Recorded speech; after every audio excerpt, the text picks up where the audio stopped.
All right, welcome back. Hey, this is another one of these record things going on. So thanks for coming by. If this is your first time, this is the vinyl collection. It's just started with me going through my records because I was kind of curious what I had in it. I was looking for something nice and quiet to do, and there's nothing better than sitting on the floor and going through records, opening them all up, seeing what's inside, seeing the lyric sheets, the posters, the forgotten joints, whatever is in there. It's all good. It's good to look through that stuff. And what this thing has evolved to now, we got experts that come on the show and help me figure out what I got in my pile. And they show off some of their very cool things. And it's grown into this musical appreciation show more than me going through the records. But to get back to it, that's basically it. I've grabbed a chunk. I'm going to try and work through what we got. And while we're doing that, we're going to see what everyone else brought and see their good stuff. Last episode, I only got through one letter. So I'm kind of curious how far we get this time. But that's how good the show is. It's just constantly with tons of good stuff. What else can I say? This is a live stream. The live chat is open. You can speak up in the chat and we'll see it and we'll talk to you. And yeah. What can I say? That's about it. Don't forget to subscribe. That's a big thing. Hit subscribe. Hit the subscribe button. Helps out the channel. Does stuff. It's very important, apparently. YouTube makes it important. So just hit the subscribe so you don't have to hear me talking about subscribing all the time. Just hit the subscribe. We hit 300 subscribers on this last show last time. What a moment of zen that was. And it quickly went away. So we got to get that back. Let's get that back today. Anyways. Before I babble any further, let me introduce our esteemed guests, the experts of the hour. These guys are important because, like I said, I just grab a chunk of my records. I'm not really sure what's in there. I have no research on what it is. I can't go into the history of it too much. It's just whatever's off the top of my head, whereas these guys are the experts. And they know. They fill in the gaps, and they have their own very minty, cool stuff to show you. So first of all, let's, you know him, Matt Bandy. He's a pretty famous guy on this show. Pretty famous. Hello. Geez, I better put my headphones on before we get any further. That might help. Hey, Big Bandy. So happy you could come by to help us again. Good. I'm doing good. How are you doing? Glad to be here. Not too bad. Today was my first day back at work in almost 6 weeks, so doing okay. Nice. Did you rub a lot of people? A few, but most of it was hands off today. Oh, that is boring. And who else we got? We have, of course, Kevin from Buried on Mars. You know him from the Retro Fandango podcast and the Film Dango podcast and the PC Quick Shot Club. Quick Save Club, yes. Quick Save Club. Also on there, yep. Everywhere. I'm everywhere. He's all over the place. He's the chairman. We call him the chairman. Kevin, chairman of the board? I kind of like that. Chairman of the podcast board. It's good to see you. It's good to see you too. You got lots of exciting stuff ready for us today? I got lots of stuff. I don't know how exciting it is, but it's stuff for sure. Might be bending some rules too. I don't know. We'll see how it goes. Well, I'm going to start off today with a non-record item. It's record related, but non-record item. So that's my rule break for this episode. You guys got to help me get through more than one letter today too, by the way. Okay. That's not to say your stuff isn't great too, though. It's, it's hard to move forward when you guys are showing off the awesome stuff. By the way, Big Bandy, I did do my homework this week. I listened to 2 Uncle Acid LPs. Oh, nice. Which did you listen to? I listened to Volume 1 and the one you showed. What's that? Bloodletter or Bathing in Blood? Bloodlust. Bloodlust, of course. Yeah. They are really freaking good. They are really, really, really good. Nice. I'm glad you like that. It's a shame. I don't know. They can't find there. I guess there is no radio anymore. Yeah. Where would they fit in Sirius? Like what channel would they fit in? No idea. They're pretty obscure band. I mean, they're not on a major. It's a small label that they're on. So, I don't know. They're really good. They brought me, and then YouTube, because I watched that, gave me Truck Night. Truck Fighter? Is it Truck Fighters? Is that what it was? Truck Fighters. Yeah, they were really good too. Really good. Yeah. And Kevin, did you listen to them? Truck Fighters? Yeah, I listened to the Truck Fighters thing that you posted. It was good. Yeah, great artwork too. And then I watched the documentary Hired Gun that you guys told me about. I thought you'd seen that already. Didn't you see that before? I saw it in the carousel on Amazon, and I put in my head I should watch that. And then you guys mentioned it. So, yeah, it was okay. It was okay. Just okay. All right. Yeah, they needed some more music licensing. They needed, more bigger artists to sign off on it, I thought. Billy Joel did not come off well. He was coming off really well, and then he does not come off well, which is fine. But I mean, they had Steve Vai there, and they don't have him talk about recording with Zappa. Like, it's not mainstream enough, Bill.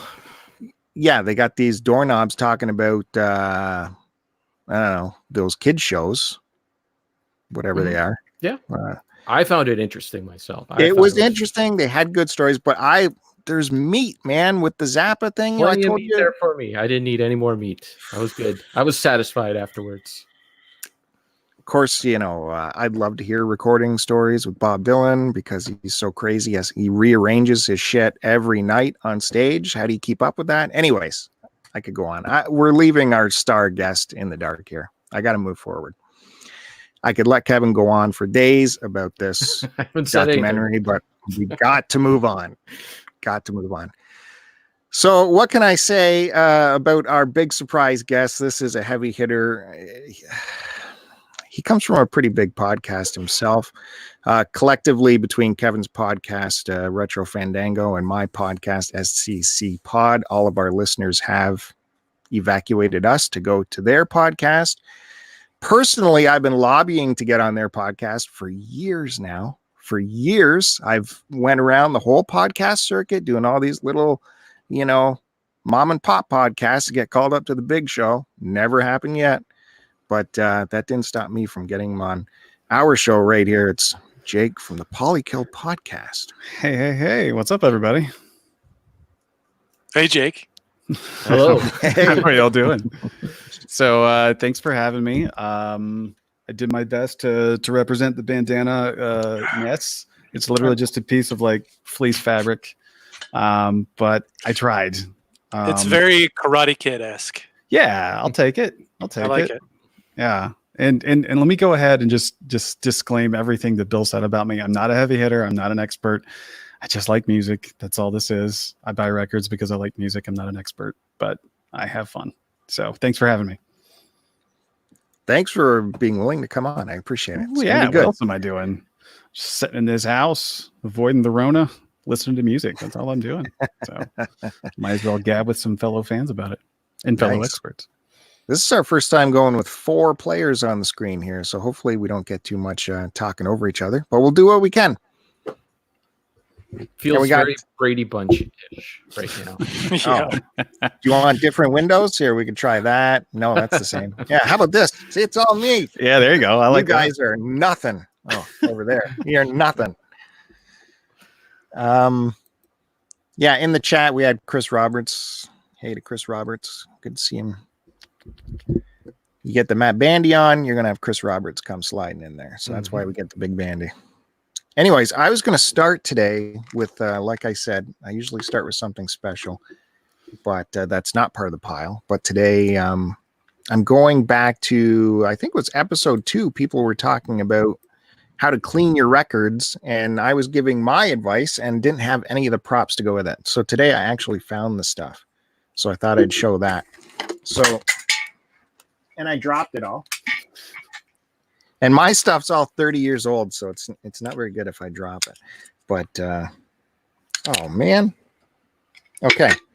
So I told you about this anti-static record cleaning cloth that I found at the thrift store. And that's what this is. It's like from the 60s or something, but it's this forever, got this tackiness to it. And I don't know, no matter how many times you use it, it's still tacky and it's still good to use. And it just sucks up all the lint and stuff on the records. So that's kind of neat how that works. I hope it was. Do you have to wash that out or anything?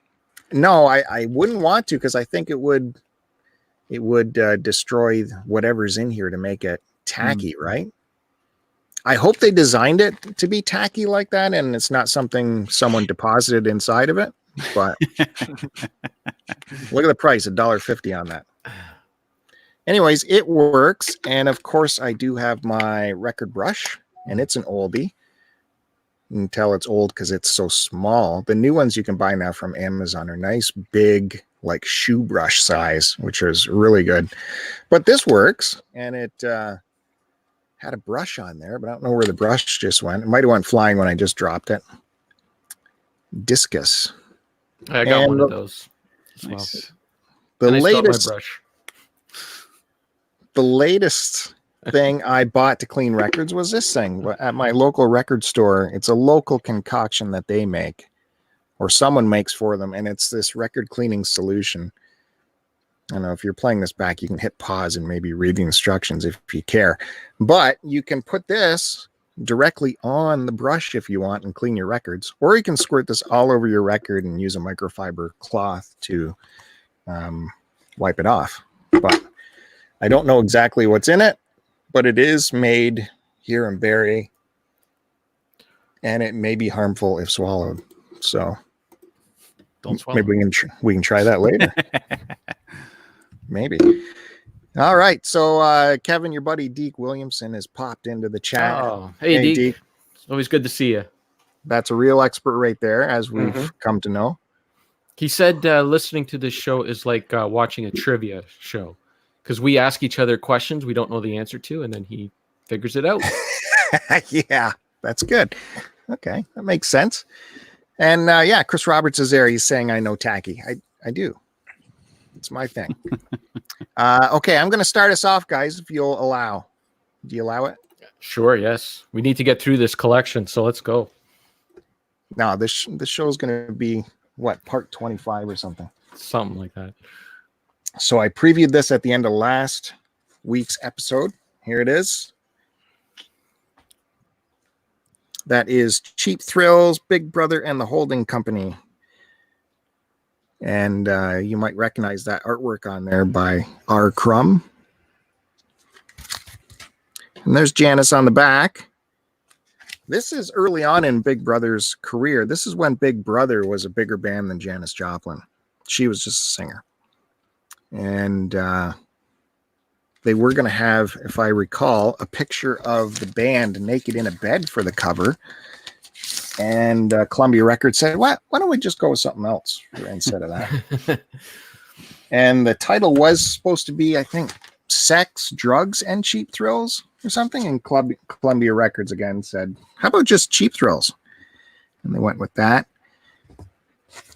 Yeah, so great record. No sleeve in here. Makes me sad. Yeah. I feel like I should call 911 every time this happens. Hey, that wish list is there on Amazon. If anyone wants to pick the stuff up for me, it's fine. It's there on the wish list. I do remember listening to this, and even though the vinyl doesn't look perfect, but it is pretty good, but it is very crackly. Well, last time I played it, maybe it just needs a good old cleaning. So Janis Joplin, how great is Janice, man? And Big Brother, they're so raw, powerful, and bluesy. Like I said, Big Brother just got this singer from Texas, right, to play with them. And that turned out to be Janis Joplin. If I remember correctly, too, she fought for that to be the cover. I think the record label wanted that to be on the back or in an insert or something. And she's like, no, that has to be the front cover. Yeah, you're correct. You are correct again, Kevin. All right. So yeah, and it's pretty fits in perfect with the San Francisco sound that I seem to collect quite a bit of. And we're going to talk about Bill Graham again and how much he helped them out. Says here on the bottom how this tune was recorded at Bill Graham's Fillmore Auditorium. Actually, wasn't. It was filmed in Winterland. See, how do I know all this stuff? Some stuff I'll remember and other stuff I won't. Like Janice Joplin, everyone knows who Janice Joplin is, right? Every record A&R person is looking for the next Janice Joplin. Do you know how long her recording career was? Any guesses from anyone? It was only like 4 or 5 years, right? God damn it, Kevin, again. 4 years. There you go. 4 years and 4 albums, and I have 3 of the albums here, so I will just continue. Well, she's part of the 27 Club, isn't she? She died at 27, yeah. like Morrison and Hendrix. Yep. Cobain, yeah. Well, yeah. Okay. He counts. Yeah, sure. So she moved on from Cheap Thrills to she left Big Brother, took one of their guys, and they did Cosmic Blues with the Cosmic Blues Band. Let's see this thing. Well, there's a nice sleeve in there. Oh, good, very good. Ooh, that looks really good. We need an applause sound effect when that happens. The amount of dust is insane on there, though. Ooh. Wow. I feel like I need to sneeze. It's crazy. It is. That is wild. It's fine, though. It's dust is fine. Okay, so that looks really good. And if I said I had 3 of her 4 records, what do you think the third would be? Pearl. Oh, yeah. Everyone's got Pearl. Everyone has Pearl. Yeah. I even have a copy of that. I do not. So you can go ahead and kick me off the show. All right. Well, it's nice having you, Jake. Yeah, it was good to be here. Thanks for having me. I'm trying. They threw a live number on here. I'm trying to think which one it is. Get It While You Can, maybe. It's excellent. Where she has a little speech at the end of it. Kevin, you remember that? No, I Deke? don't. Where's Deke on this? There is a sleeve in here, and it's also dusty. What's with the Janice stuff? Okay, it is good though. That looks pretty good. Big hi to retro lectors. Some dude named NES Friend has actually popped in. Isn't that something? Wow. Isn't that something? Wow. That makes no sense. Don't know who that is. I tell you, see, when you bring the big guns, you get the big guns. They show up. I'm like a Derringer. I'm not a big gun. So Chris Roberts says it's got to be where your record store got their name, Bandy. Yeah, Cheap Thrills. there is in a town right next to me. There's 2 independent record stores. One's called Boo Boo Records, which I mentioned before, and another one is called Cheap Thrills. And I've always assumed that's where they got their name from. Nice. Yeah. Well, I hope they get sued by somebody. I don't know why I said that. Okay, so we got to let our huge special guest go first. I'm curious to see what he's brought to scare me with tonight. You guys excited? Okay. It's all you, Jake. What do you got for us? All right. So I thought I would play with the audience. I don't have many soundtracks, but I figured I would have to bring along Hey. Wrath of Khan, Jerry Goldsmith classic. It's my favorite Star Trek movie by a mile. And there's this record store / game store that we go to, Travis and I sometimes, ran by this gentle old man named Cecil, who basically saves game manuals for Travis. And he's got just bins and bins and bins of records. And he has a whole I think he just has a whole section called Space, I think is how he has it. So there's like a bunch of like Star Wars records and 2001s and some old Star Trek audio dramas on vinyl. I haven't gotten any of those to this point. I don't know that I ever will. Don't really care too much about soundtracks, but this movie I adore. It's got a nice sleeve, nothing fancy, but the vinyl itself is in good shape. And it's just reminds me of my favorite movie when I can't watch it. My favorite Star Trek movie, and there's something about this movie that makes me happy. So and I love that it's a digital recording, because that matters when you're transferring to vinyl. Is it just the score, or is there actual? It's not the entire score. It's kind of like select bits of the score. It's got like the main title, Spock's theme, Genesis countdown, like some of the bigger touch moments in the film. But it's great. So I figured I would play to the audience a little bit, my fellow panelists, and bring some Star Trek along. Love it. It's great. Yeah, it's the funny thing about this movie is like my two favorite Star Trek movies, at least. Yeah, I guess I could say all of them, because I don't really care for many after the original crew. They were both directed by Nicholas Meyer, who wrote a book that I actually read before I saw any of his movies, which was The 7% Solution, which was like this Sherlock Holmes meets Sigmund Freud story in Vienna. And based on the success of that book is actually how he got the directing gigs for Star Trek.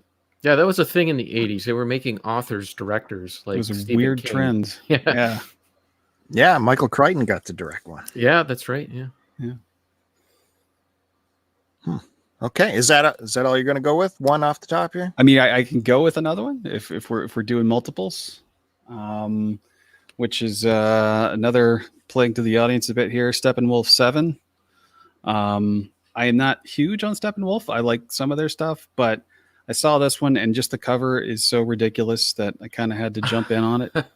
Yeah, I've never seen that record before. It's I think it's their 5th record, came out in like 1970, I think. But it has my favorite Steppenwolf song, which is Snowblind Friend. That's my favorite Steppenwolf song. But the gatefold on this is the most ridiculous thing I've ever seen. It's like the band dressed up in like Viking or in medieval gear, just pretending to fight, I guess. And then the back is just a nice crotch shot. So gotta love the color choices on this. It's like on the back it says the sun sets from Wyoming, the mountains are from Norway, and the brick road is from Bulgaria. So they just smashed a bunch of different things together to make this garish cover. So for that reason, I love it. Yeah, it has a very 90s internet. I just got Photoshop vibes. Yes, to it. It does. I like it. It's very amateur, and I think that the sleeve makes absolutely no sense. I have no idea what that means, but it's the same on both sides. Now, why do you think the album is called 7 if it's their 5th album? No idea. Okay. Maybe they had a couple of EPs before. I honestly haven't done my homework on this record. Again, not huge on their whole catalog, just kind of like a few things here and there. And when I didn't even know they made 5 records. Yeah, not very prolific after like early 70s, I think, though. Yeah, we get hit pretty hard with the Steppenwolf on Canadian radio, so we know it very well. I used to like spinning. I think I had their greatest hits on CD, and I used to like it. But then the more you listen to the radio, you just get hit over the head with Magic Carpet Ride over and over and over again. The Pusher. Over and over again. Because I believe they just make the requirements for CanCon. So yeah, it's only like 2 members are Canadian, and I think they lived in Edmonton for 6 minutes or something. And that's Canadian, sure. Yeah, why not? So the radio plays them constantly. Get that CanCon in there. How about it, Kevin? What do you got for us? I'm next. Oh, you're saving the Bandy. I see. Oh, I see yeah. what you're doing here. Okay, well, once I need Bandy to, goes, all the chat disappears. Yeah, I know. So That's it. Right. I'll get there. I'll promise. I'll get there. I'm gonna get into some weird shit. Okay, so I need to make a correction from either last week or the week before. I was talking about Huey Lewis's latest album, and I said something crazy like his vocal cords are falling out of his throat or something like that, which is completely not correct. What happened was that his hearing went on him. He has some sort of disease or illness or something that it affects his inner ear. So it not only affects his ability to hear, but it also affects his inner, what's that called? Your balance? Yeah, Equilibrium. Your balance. Yeah, that's it. Does he have Meniere's disease? Yes, that's what it is. Gotcha. Sorry, my monitor keeps dying because it thinks I'm not doing anything. So the reason why it's an EP and 7 songs, it happened like really quick, and they were working on an album, and they got 7 songs done and in the can, and we're going to do the other 3, and now they can't. So he it's not like a for sure thing that he has done, but like as of right now, he can't do anything. So I just watched the video with him in it, and he had like the 2 hearing aids in his ears, and people trying to talk to him, and he had to like lean in really close. It was a really cool video. It was on YouTube. Pitchfork was the channel, and he went through all of his albums, and it was only a 14-minute video. He went through all of his albums and just talked a little bit about each one of them and how he felt about each one of them and how important they were to him or whatever. So it was pretty cool. Deke is saying it's tinnitus. No, it's not. It's what Matt said. Yeah, well, tinnitus can be a symptom of Meniere's disease. Okay. Yeah. They were saying that it affects it's really the balance thing and the hearing. He's got like really bad hearing loss. And you could tell in the video, like he couldn't hear anyone. So maybe he's got tinnitus too. Who knows? Yeah, Meniere's can be really, really debilitating. Yeah, like he didn't seem too happy this was happening to him. Okay, so what do you want me to go with first, Bill? Do you want me to go with like some good stuff, or do you want me to go with the fodder? The what did you call them? The grubby records?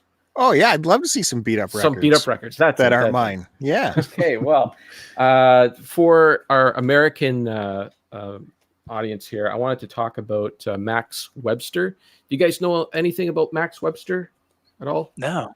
Okay, so this is we were just talking about a Canadian band that's on the radio a lot. This band is on the radio quite a bit, but they are good. They're better than Steppenwolf. This is like classic rock, a classic rock band. They were out in the 70s. Kim Mitchell was like their lead dude. Him and another guy wrote all the songs. And Kim Mitchell went on to have his own career. But the Max Webster stuff is definitely worth going back and discovering.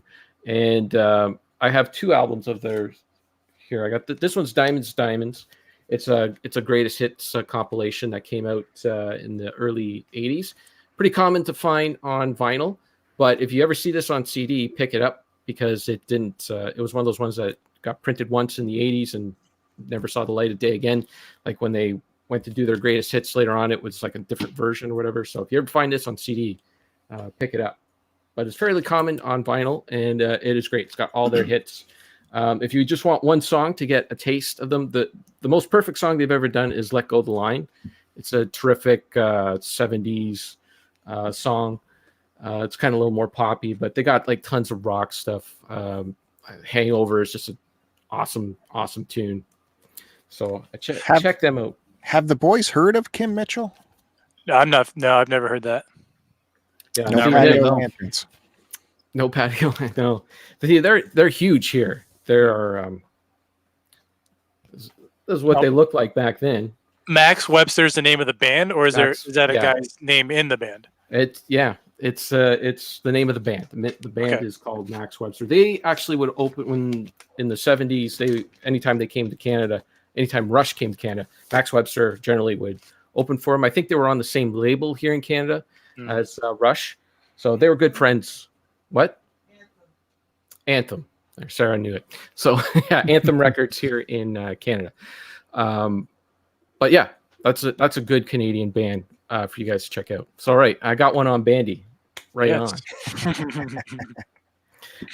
Okay, so I wanted to break the rules just a little bit, and I'm going to talk about a CD set, if that's okay. This is a deluxe edition of Paranoid. Oh, nice. Black Sabbath. Now, this thing is crazy. It's not only has the album on it, it's got a bunch of alternate takes and everything, and when they were just working out the songs, so it's completely different lyrics from Ozzy. And then there's 2 live concerts on here that all sounds fantastic. It's great. It's all raw. None of the live stuff is touched in any way, and you could tell because Ozzy's completely screwing up the lyrics. Everything's all in the wrong order and different spots and all that.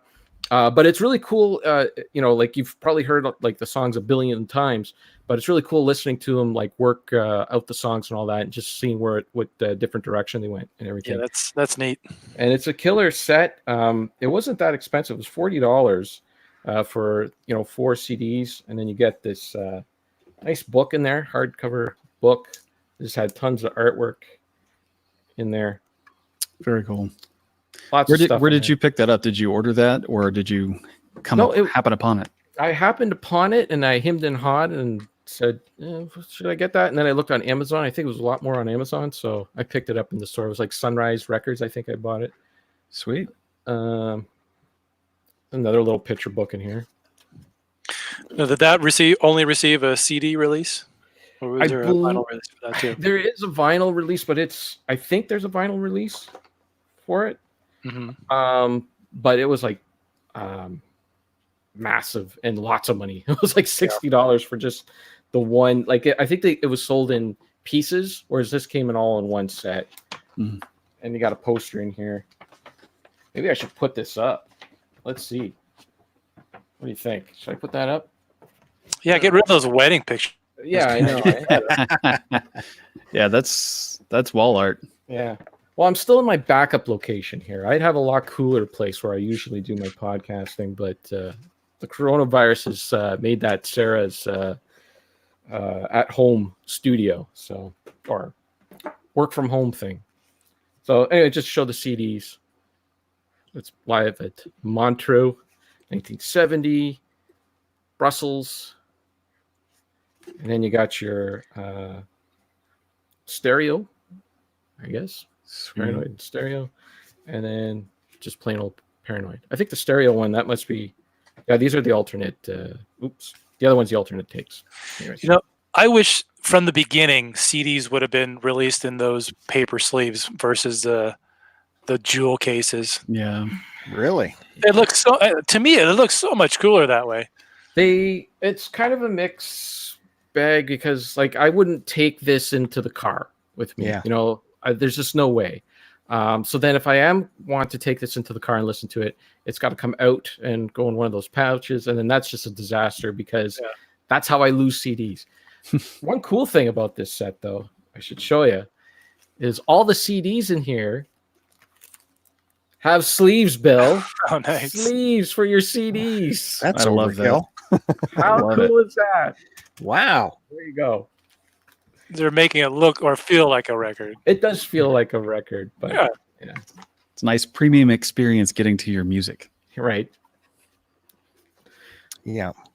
Dig through that in the car accident. Yeah, I'm afraid any kind of paper CD cover I've had, they've all been destroyed because I've taken them into the car, like Kevin says. So the alternate tracks on that, Kevin, is it every single song has like an alternate version of it? Yeah. Nice. Yeah, it's pretty much the whole album done because they recorded it really fast, right? Like really there isn't that much in the studio. But yeah, it's the whole album pretty much done again. Yeah. Very cool. There you go. Yeah. There is some great video of early Sabbath stuff. You ever see any of the Beat Club videos from this German show called the Beat Club? Is that no, I don't know. I know there's like footage of them before they did Black Sabbath, and they're like a blues band, and they're doing Elvis covers and stuff. Earth, I believe was what they were called. That's right. Yeah, Earth. That's right. Now this is full Sabbath stuff, but the Beat Club is this German show where they brought all kinds of musical guests on. Like anyone you can think of appeared on Beat Club. Sometimes they played the backing tracks, which looks, those Who videos you see where Keith is going, beep, beep, beep, They did that, and other bands like full on play out. And you can find a lot of Beat Club stuff on YouTube. I have some broadcast masters hidden in this house somewhere I got to find, and hopefully I'll be able to share them with people at some point. However, is that it for you, Kevin? Yeah, I wanted to ask,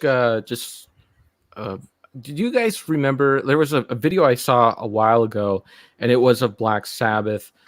They were kind of playing at a castle or something like that, and Bill Ward, it was like the Bill Ward show, like just an incredible drummer. Like he was on the top of his game. And do you guys remember that video at all? Have you seen that? Was it within the last 20 years, or was it like old Sabbath? It was old Sabbath. Like, okay, that came out around. No, okay. No, but I've been trying to find it again because I saw it the one time, and then I haven't been able to see it again because Bill Ward's like really an underrated. Drummer. I think sure. I think like he burnt out really fast, and that's probably why he isn't. His legacy isn't there as much as other drummers. If he would have hung out and a little longer, and had like the big drum solos and everything in the 80s and that, I think he would have lived in infamy a little bit more. But yeah, you watch that old Sabbath stuff, man. It's just him on a basic kit, just going nuts. Yeah, it's amazing the amount of fills those guys with like a 4-piece, 3-piece. Yeah. Kit. And watching those old Sabbath videos, just watching him and Geezer, like that's the best part of those. Yeah. Yeah, Bill I know he said on several occasions he considered himself more of a percussionist than a drummer. And that really comes through when you watch him play just on a really basic, almost jazz kit. Yeah. What he does. Yeah, he's just going nuts back there. Yeah. Well, like War Pigs, that's a waltz. you know, it's a waltz beat. Like what metal song is a waltz? Crazy. All right, Big Bandy, the floor is yours. All right. Well, I was going to show. Well, I still am, but I'm going to start with this one since we're on the subject of Black Sabbath, and more specifically of Bill Ward. And this is arguably the last really good Sabbath record with Ozzy, and that would be Sabotage. Mm-hmm. And I just want you to take a look at those red pants that Bill Ward is having on. And if you turn around the back, you can even see his underwear. Heck yeah. And he's got, I don't know if it's socks or if it's just like a one piece that he's got on, or they're tight. They have to be tights. They're tights. Yeah. But the balls to wear that, and that's what I want to have on here. Cocaine's a hell of a drug. Gee whiz.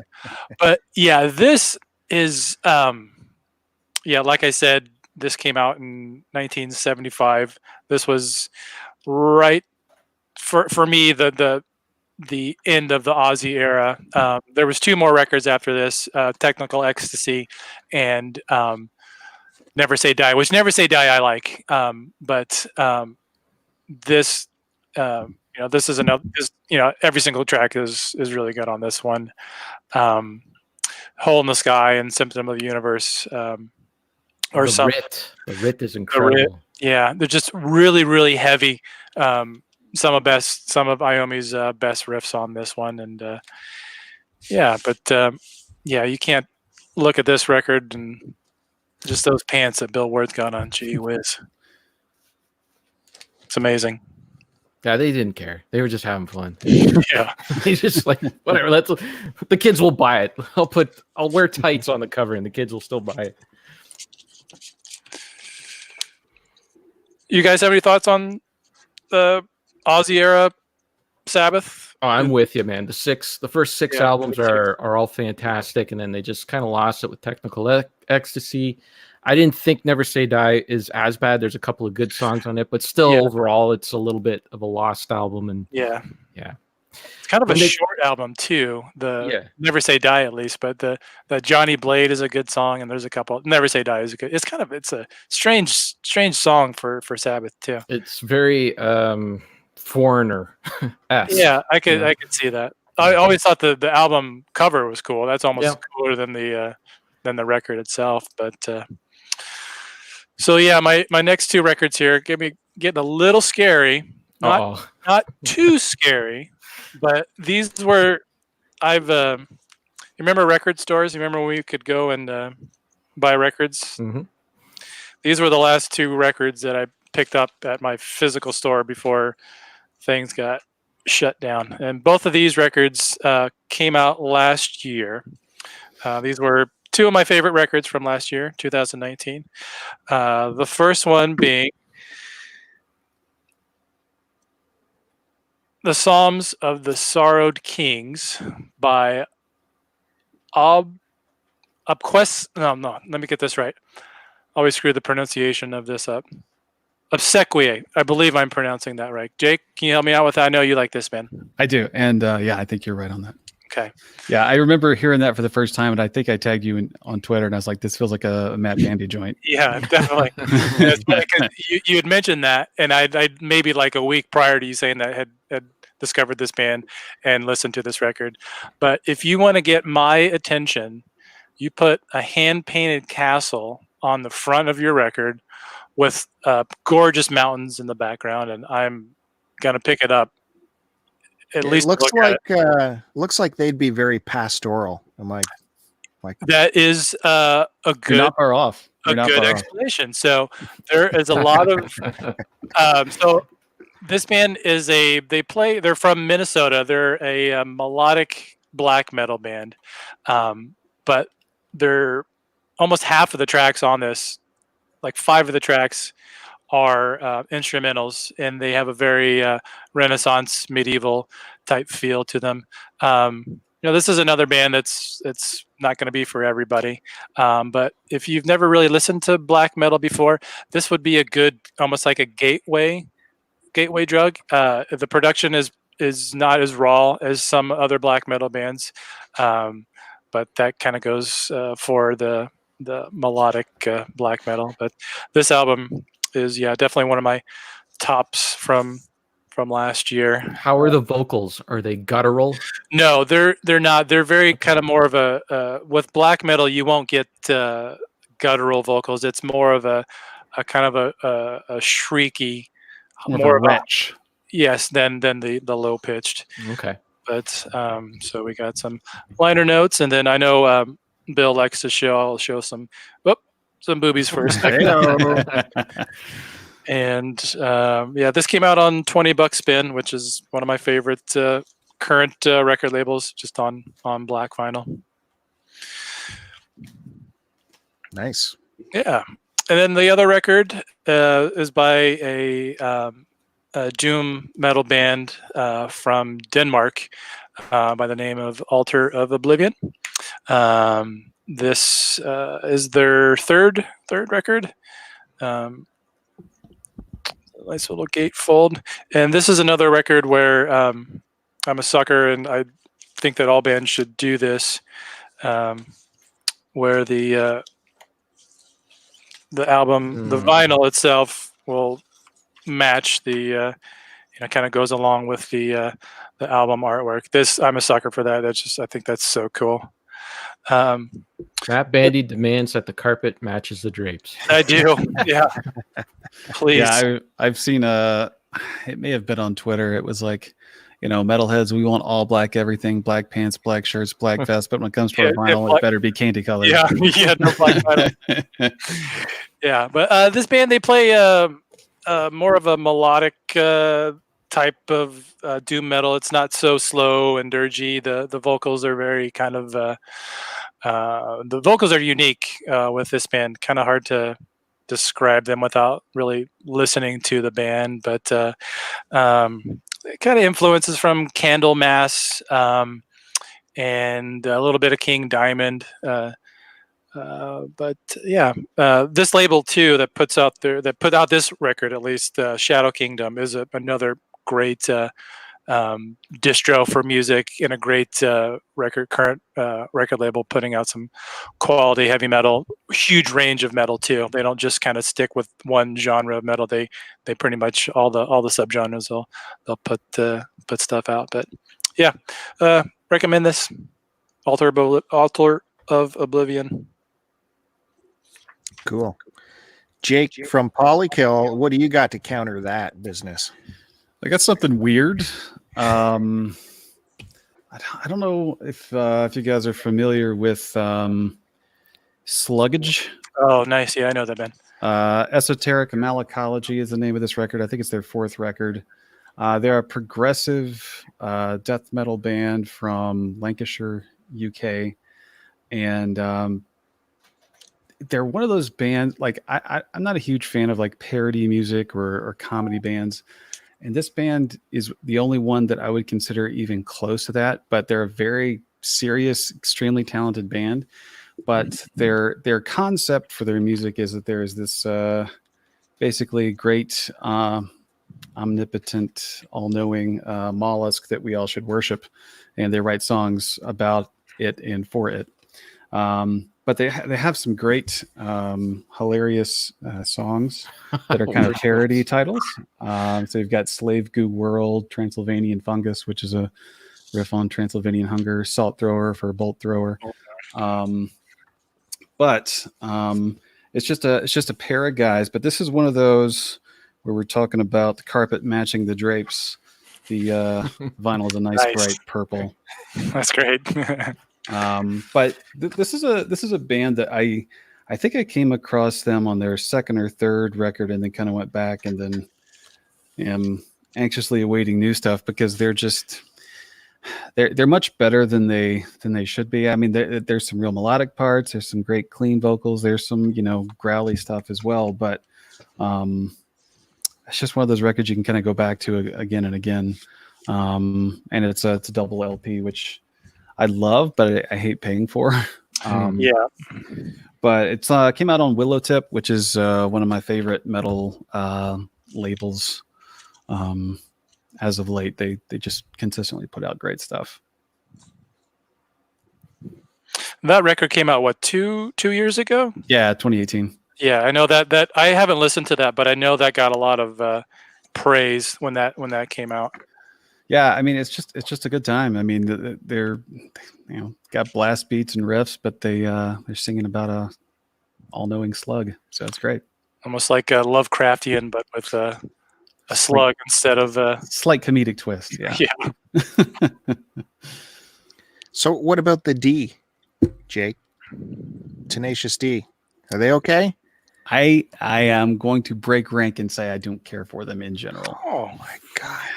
How do I exit him from the stream? I mean, I can leave if you need me to leave. What about Ghost? I hear is Ghost. I don't know much about them, but I hear they're kind of a parody band. They're more of man, it's a form of parody, but yeah, it's like a modern day Alice Cooper. Okay, that's a great way to put it. Or maybe like Alice Cooper meets Kiss in a kind of a way. Huge stage show. But they look scary, but they sound like radio rock. Yeah, it's like a heavy metal band disguised, or it's like a pop band disguised as a heavy metal band. Yeah, I see. Yeah, lots of hooks, lots of big choruses, lots of anthems. That first record, Infestessimum, yes, is more kind of a like 70s like Merciful Fate type of stuff. Yeah, definitely.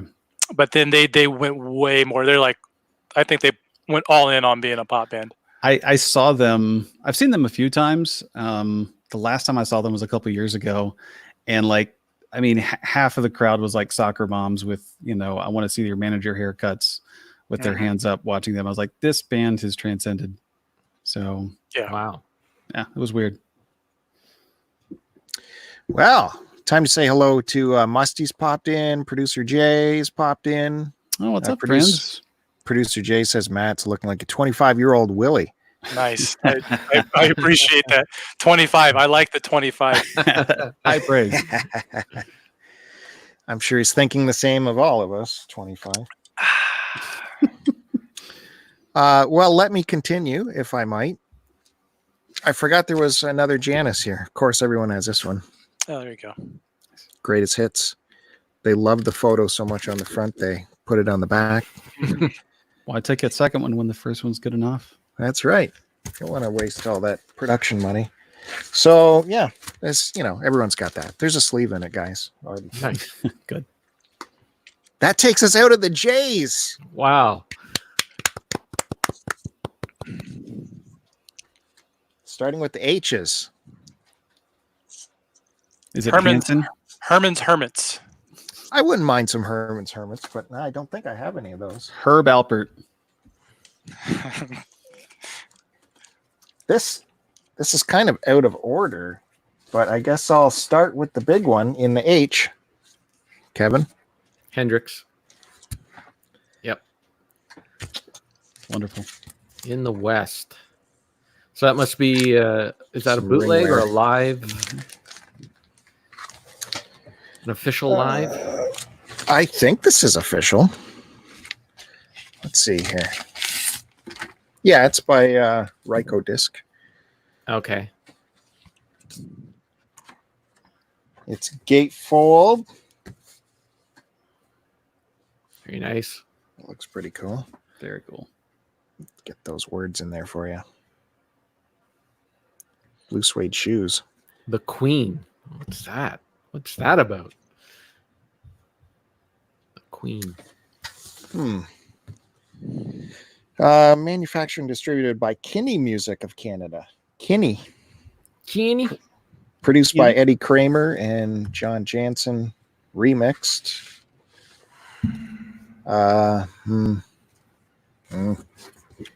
Ooh. Hey, it'll play.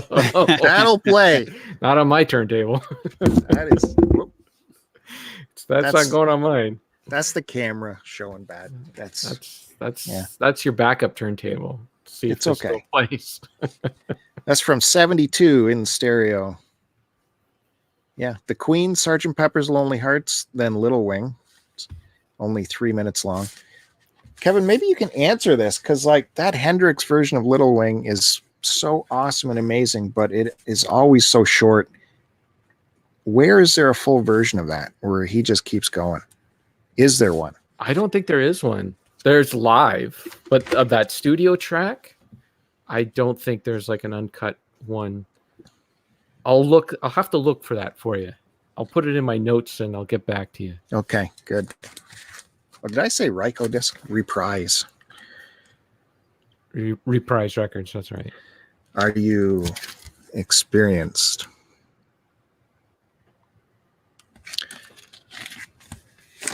Let's see what this one looks like. Oh, it's a nice sleeve in here.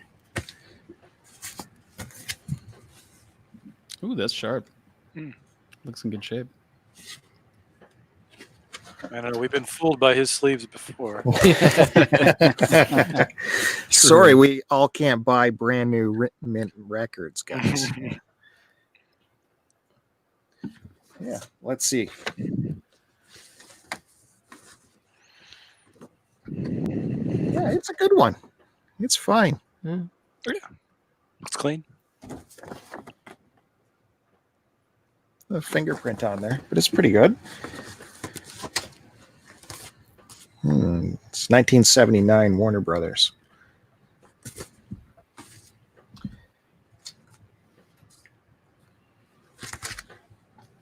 Yeah, that's a classic one.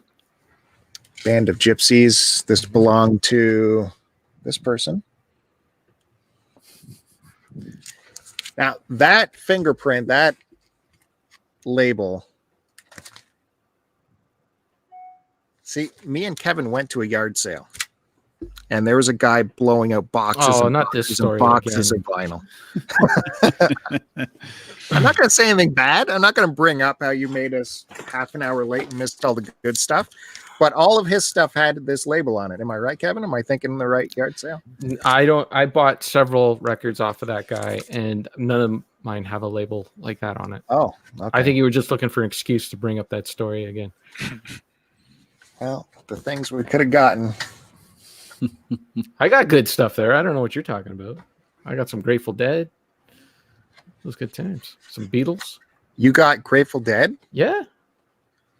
The one with the... It's got Bertha. That's like the first song. It's got the rainbow on the cover. Oh, rainbow on the cover. Maybe I should... I was going to say that's Skullfucker. No. Look at this. It's got a wow in the vinyl. Yeah, you can fix that. Yeah, you can fix that. I remember playing this disc too. I just have to start at the second track. But yeah, that's weird, eh? Hmm. Just, You can fix that. There's no way you're going to fix that without making it 100 times worse. Nope, I'd fix it. I know how to fix it. You just need some encyclopedias and time. Really? Yeah. So not I fixed. No, I fixed. Like you got to leave it under there for months. But I've done that with Motorhead album, a few of them. This has water damage all over the cover. Too. Yeah, but it's still a record you got to have. Yeah, mine's in much better condition than that. Hendrix, High, Live, and Dirty. X-rated. Got to be. That's like a knockoff thing. I don't Yes, look a fish. No, it's not. Have you heard of this record No. or this performance? Nope. Well, if those people are watching playback of this, hit pause so you can read that, because there's a good little story about one of the tracks on here. They could have picked a better photo. I mean, it looks a little dopey in the back, on the back cover. But the song that, see the first track there, that's what makes it FHITA. Yeah. Don't know what that stands for? No. I have a few ideas, but I don't know if I could say them here. It's exactly what your idea was. It's him jamming for 8 minutes, saying that over and over again. It's what, people were yelling at reporters not too long ago. Yeah. So, yeah, I don't know what I found this at. I think it was a yard sale. And got it just for a couple bucks on Nutmeg Records, 1978. Manufactured by Springboard Records of Canada. Is that good quality, or is that some of the bootlegs you were complaining about? Like, no, if I recall, this one sounds fine. Yeah, this one's okay. Let me do one more because it's a bit of an oddball. Oh, nice. Sweet. Merle Haggard. That's the soundtrack to the movie? Well, that's the movie. Yeah. And that's the movie on the back. So I guess, yeah, Merle must have been in charge of the soundtrack. Yeah. I didn't know that. There's some other Merle records down at the bottom there. Looks like Burt Reynolds down there. Yeah. That's why I did a double take. I'm like, is that Gator?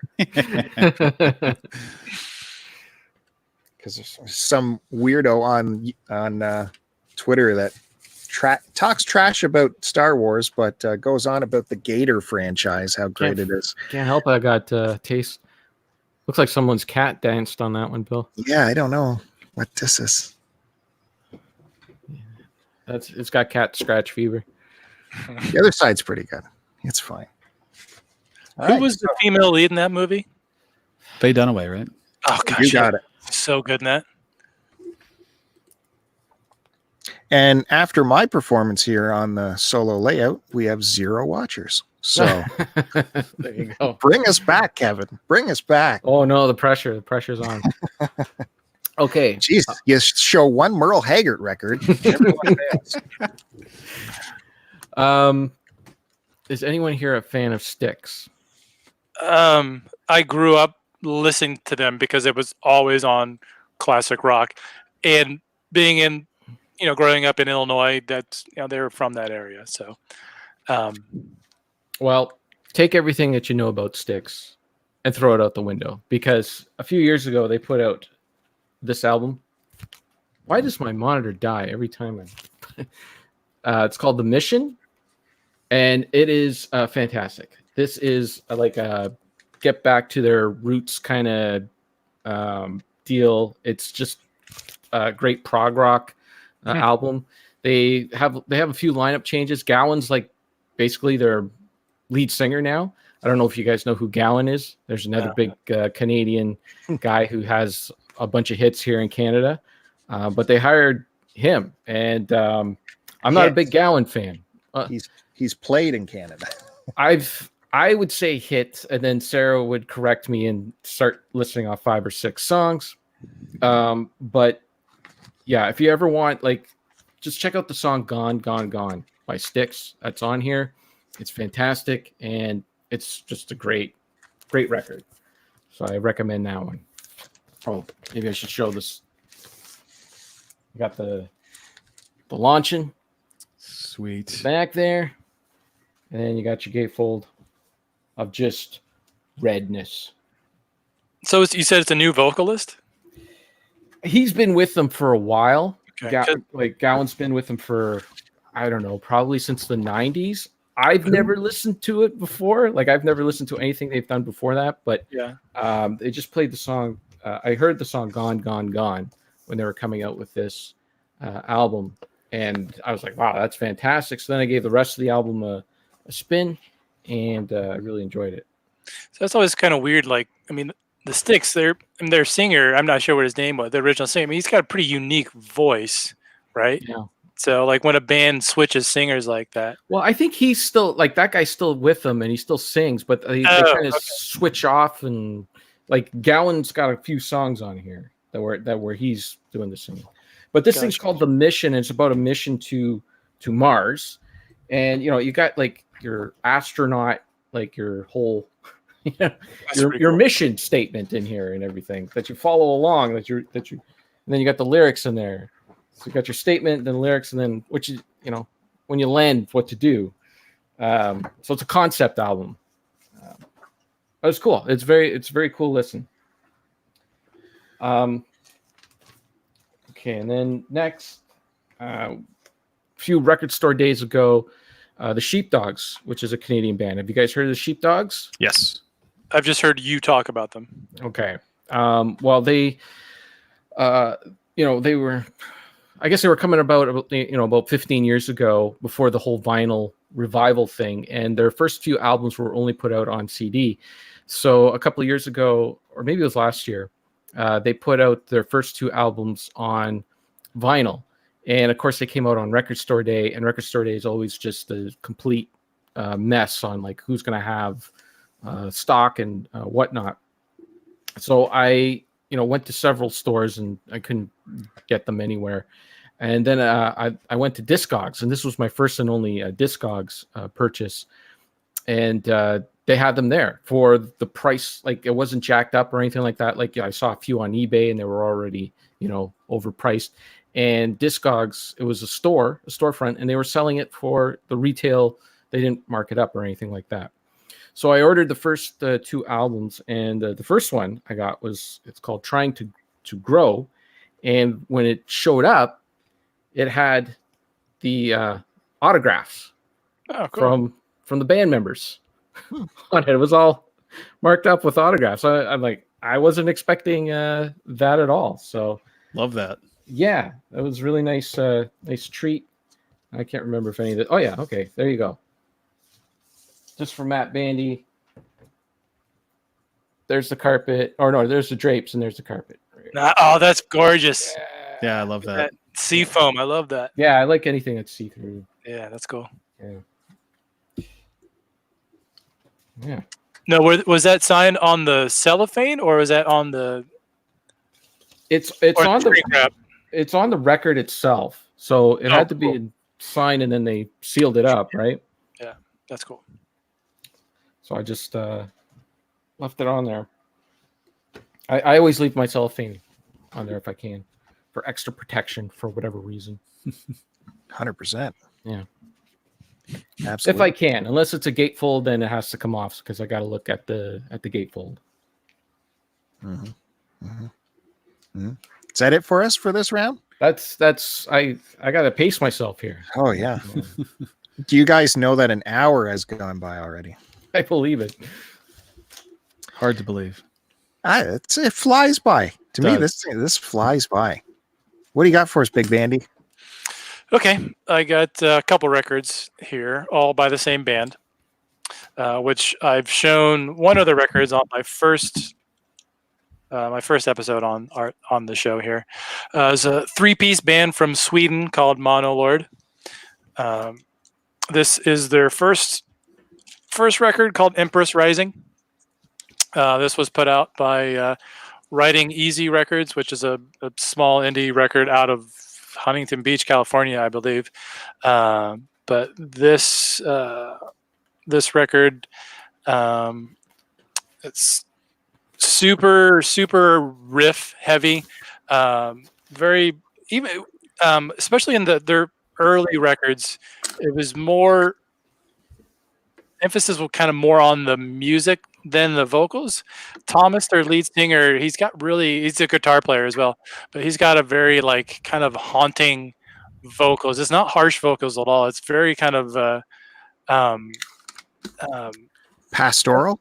Not pastoral. No, it's a lot of times it's kind of like in the back of the mix, kind of floaty type of like what's the word? I'm kind of dream-like kind of sounding, but it's super heavy fuzz. But yeah, this record actually they just re-released this record. This is also a double LP. They re-released this record on Friday, where it was just an instrumental version of the record, and these tracks are this. Side A only has one track on it, and it's 12 minutes long. Songs are pretty long, really heavy. What band is this again? I'm writing this one down. A band called Monolord. But they re-released this record.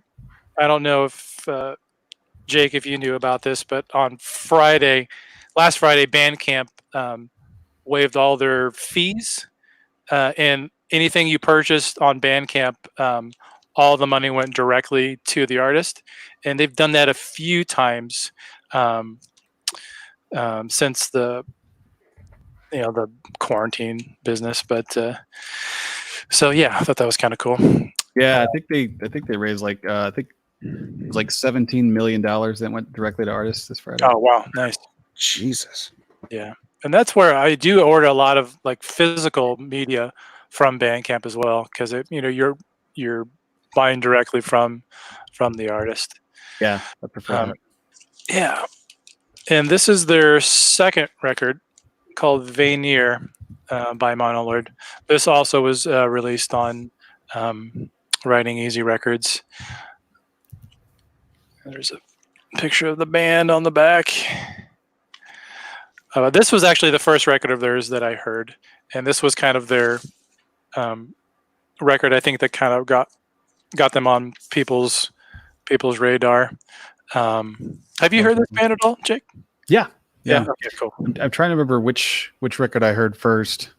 It's not 100% my thing. I think doom is the thing I'm most picky with when it comes to the heavier genres. Yeah, there's a lot of hit or miss for me, but they kind of definitely lean a little bit more towards the fuzzy stonery kind of which is typical. Which for me is typically I stay away from that. I don't listen to that a bunch, but it's just something about this band and mostly kind of the tone of the guitar is just so cool. I don't know if you could see on the back here, they got a little etch where you can see Monolord. Is that the D side? Yeah, the D side. Yeah, nice. Yeah, they've done that on another one of their records. And then this was their third record that came out in I'm going to say 2017 on Writing Easy Records, and this was their last album on a independent label. They've got picked up by not Century Media. I'll think of it in a second. But this record was a little bit of a departure from the first two records. It's still super heavy, but the songwriting songs are a little bit shorter. Vocals are a little bit more in the forefront on this record. But this would be I'd say probably a good place to start if you've never really heard the band. Yeah, I would agree. That one's pretty accessible. Yeah. And this is on. This is actually on black vinyl because this was the most limited of this release. So, love that. Yeah, but yeah, I'd recommend this band, Monolord. Good stuff. Yeah, I'll look that up. Yeah, I'd say, Bill, I'd start with this record here, Rust. Rust. Yeah. But you said, so are you saying you don't like the Truck Fighters, Big Bandy? I'm not so familiar with their stuff. I've heard the band. I couldn't tell you what. I'm not thinking. I don't own any of their records, but I don't remember what they sound like. Yeah, they were super fuzz. A lot of fuzz, but cool. I think they're on Fuzzorama Records. I think that's the one they're on. I like the stoner stuff, like what's that, Caius and Caius, yeah.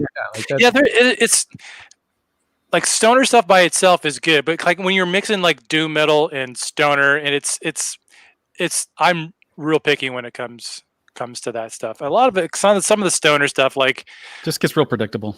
Yeah, and like like a band called Bongzilla. It's like, okay, I get it. Weed Eater. Yeah, Weed Eater. Although I do like Weed Eater. You have to, but I'm a big fan of Sleep though.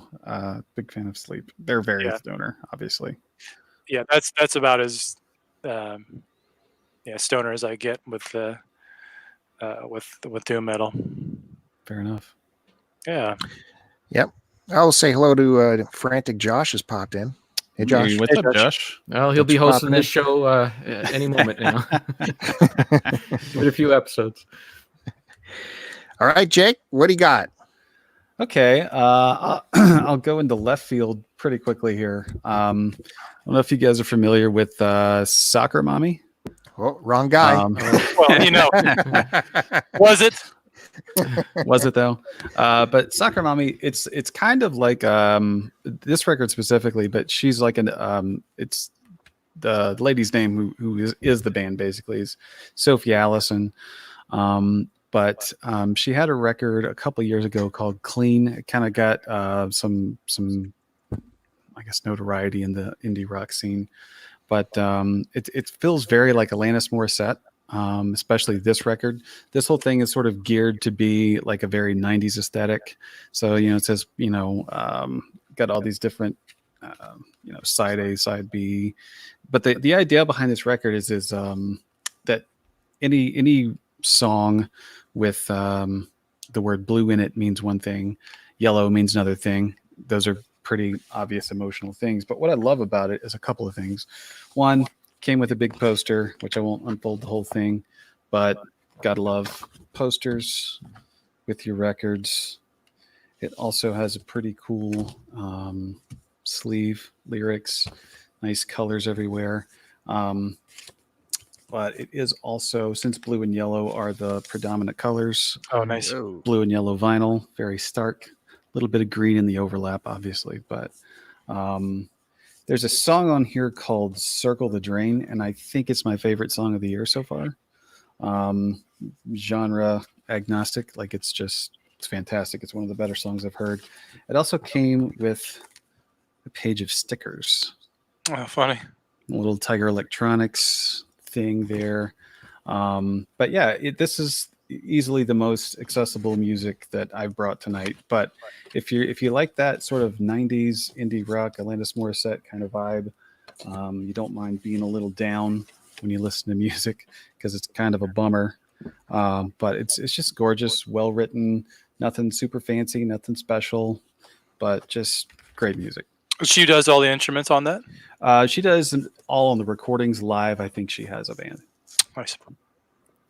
I think I've heard them, the RF Gen guys talking about Soccer Mommy before. Yeah, she's picking up steam, which makes me happy. I think I have her first record on vinyl, and she put out a 2-song EP about a year or so after, and I grabbed that on a 7-inch as well. Speaking of 7-inch, I've got another one here, and this one might be my favorite split of all time. So it's Chemis, who is a kind of like a doom band from Denver, and Spirit Adrift, which is like a traditional kind of heavy metal band now. They started out more doom and kind of evolved into traditional metal, but this is a tiny pressing. I think there were 300 of these made, maybe 200. A tiny label called War Crime Records put this out. But what makes this special is, see, I grew up on bluegrass and like American folk music. So like when the movie Oh Brother Where Art Thou hit, like I knew all those songs just from, childhood and being around that kind of music.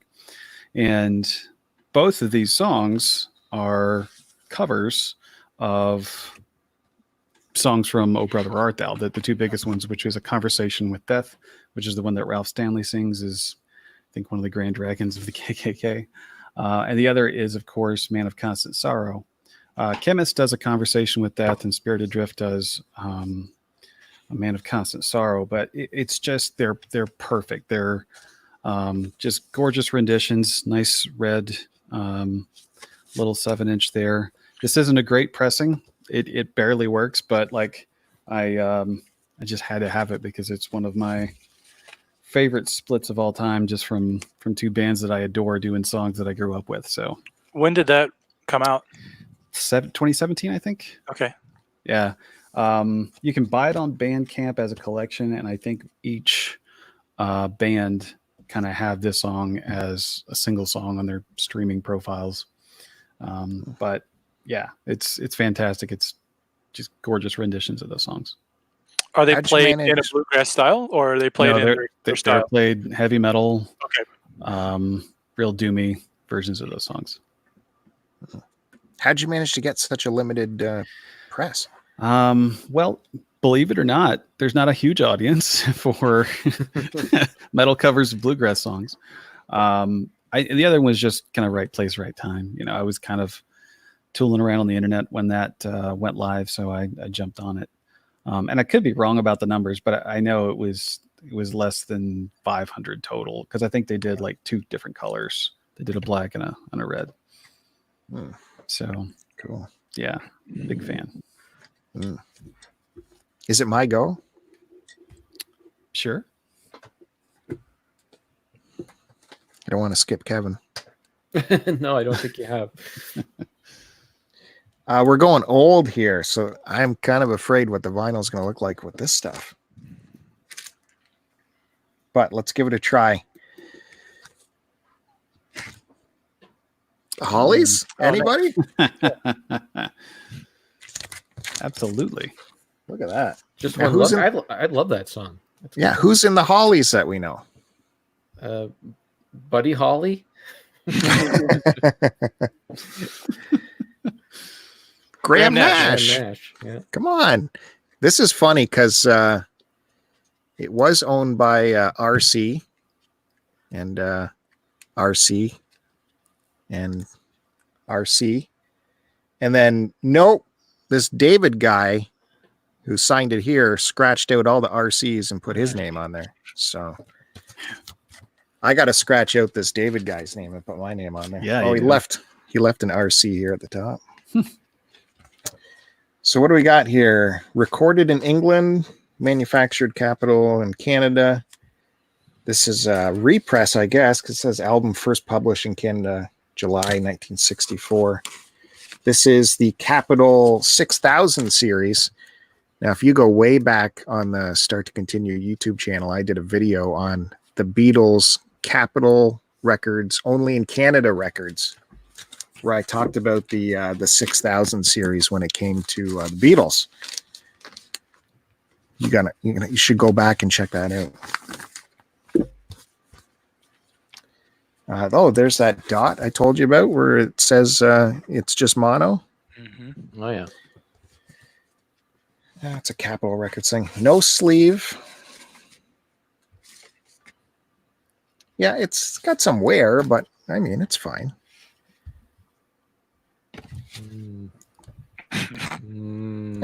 It's just the lighting. That's okay.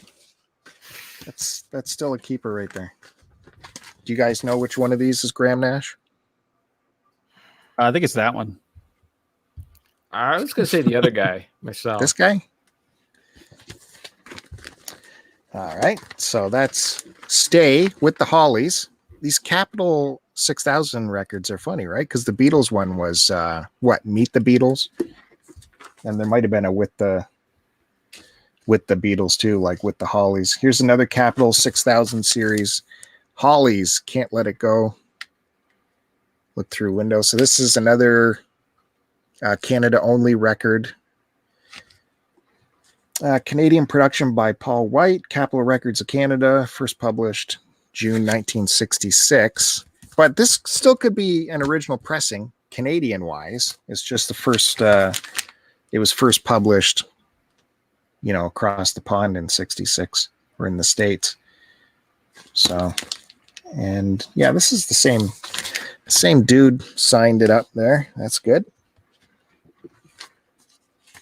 Boys are having a good time there in the studio.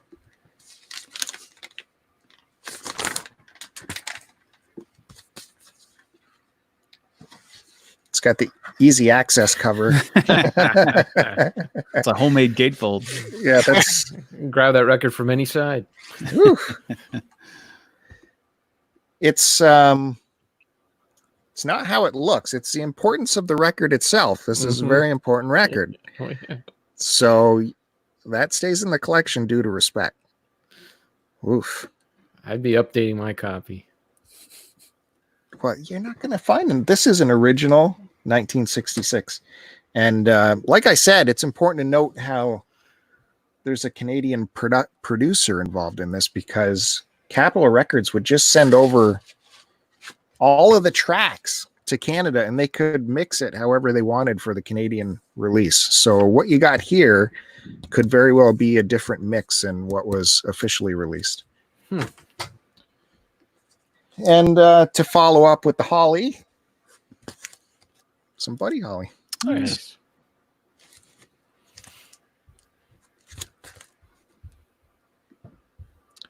So just greatest hits. This was from A&A Records. You remember that, A&A Records, Kevin? I'm too young. That's bulls. That's bull. A&A had a record store way before my time. Right beside the Sam, the record man, on Yonge Street, Toronto. This is in pretty good shape. Not too shabby. No slip cover. No sleeve. Not too shabby. So yeah. I'll leave off at that point. Let someone else, Kevin, what do you think? Sure. Okay, so Matt, you and I were talking, I think last episode, about Anthrax, and we were talking about Belladonna and John Bush, and I remembered that John Bush actually went back and re-recorded a bunch of the Belladonna classic tunes. Okay.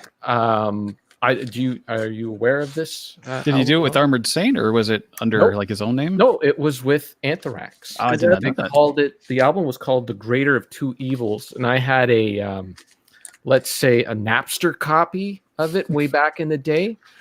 I think it came in 2004, so it might have been a Pirate Bay copy by then. But I had that in my car, and I used to play it over and over again. But then eventually it did come out on vinyl. So The Greater of Two Evils. Okay, yeah, I've never seen that. It might be my favorite Anthrax album. Really? It was done on limited edition black vinyl. They were very proud of it, and they put Was that Nuclear Blast? Yeah. Yeah. Do you guys do that? Do you save your, see, this was a gatefold, right? So I had to take the cellophane off, but I have to keep the little things. You have to. I keep that in there. But yeah, it makes you wish that more bands, because like a lot of the 80s metal sounded very trebly. Like there was a lot of treble for whatever reason. I don't know why. But this is very chunky. This is like, John. Did they have Bush to tune down for John Bush because Belladonna was so high, or maybe that's it. I don't know, but it rocks, man. It is just like, it's all their hits.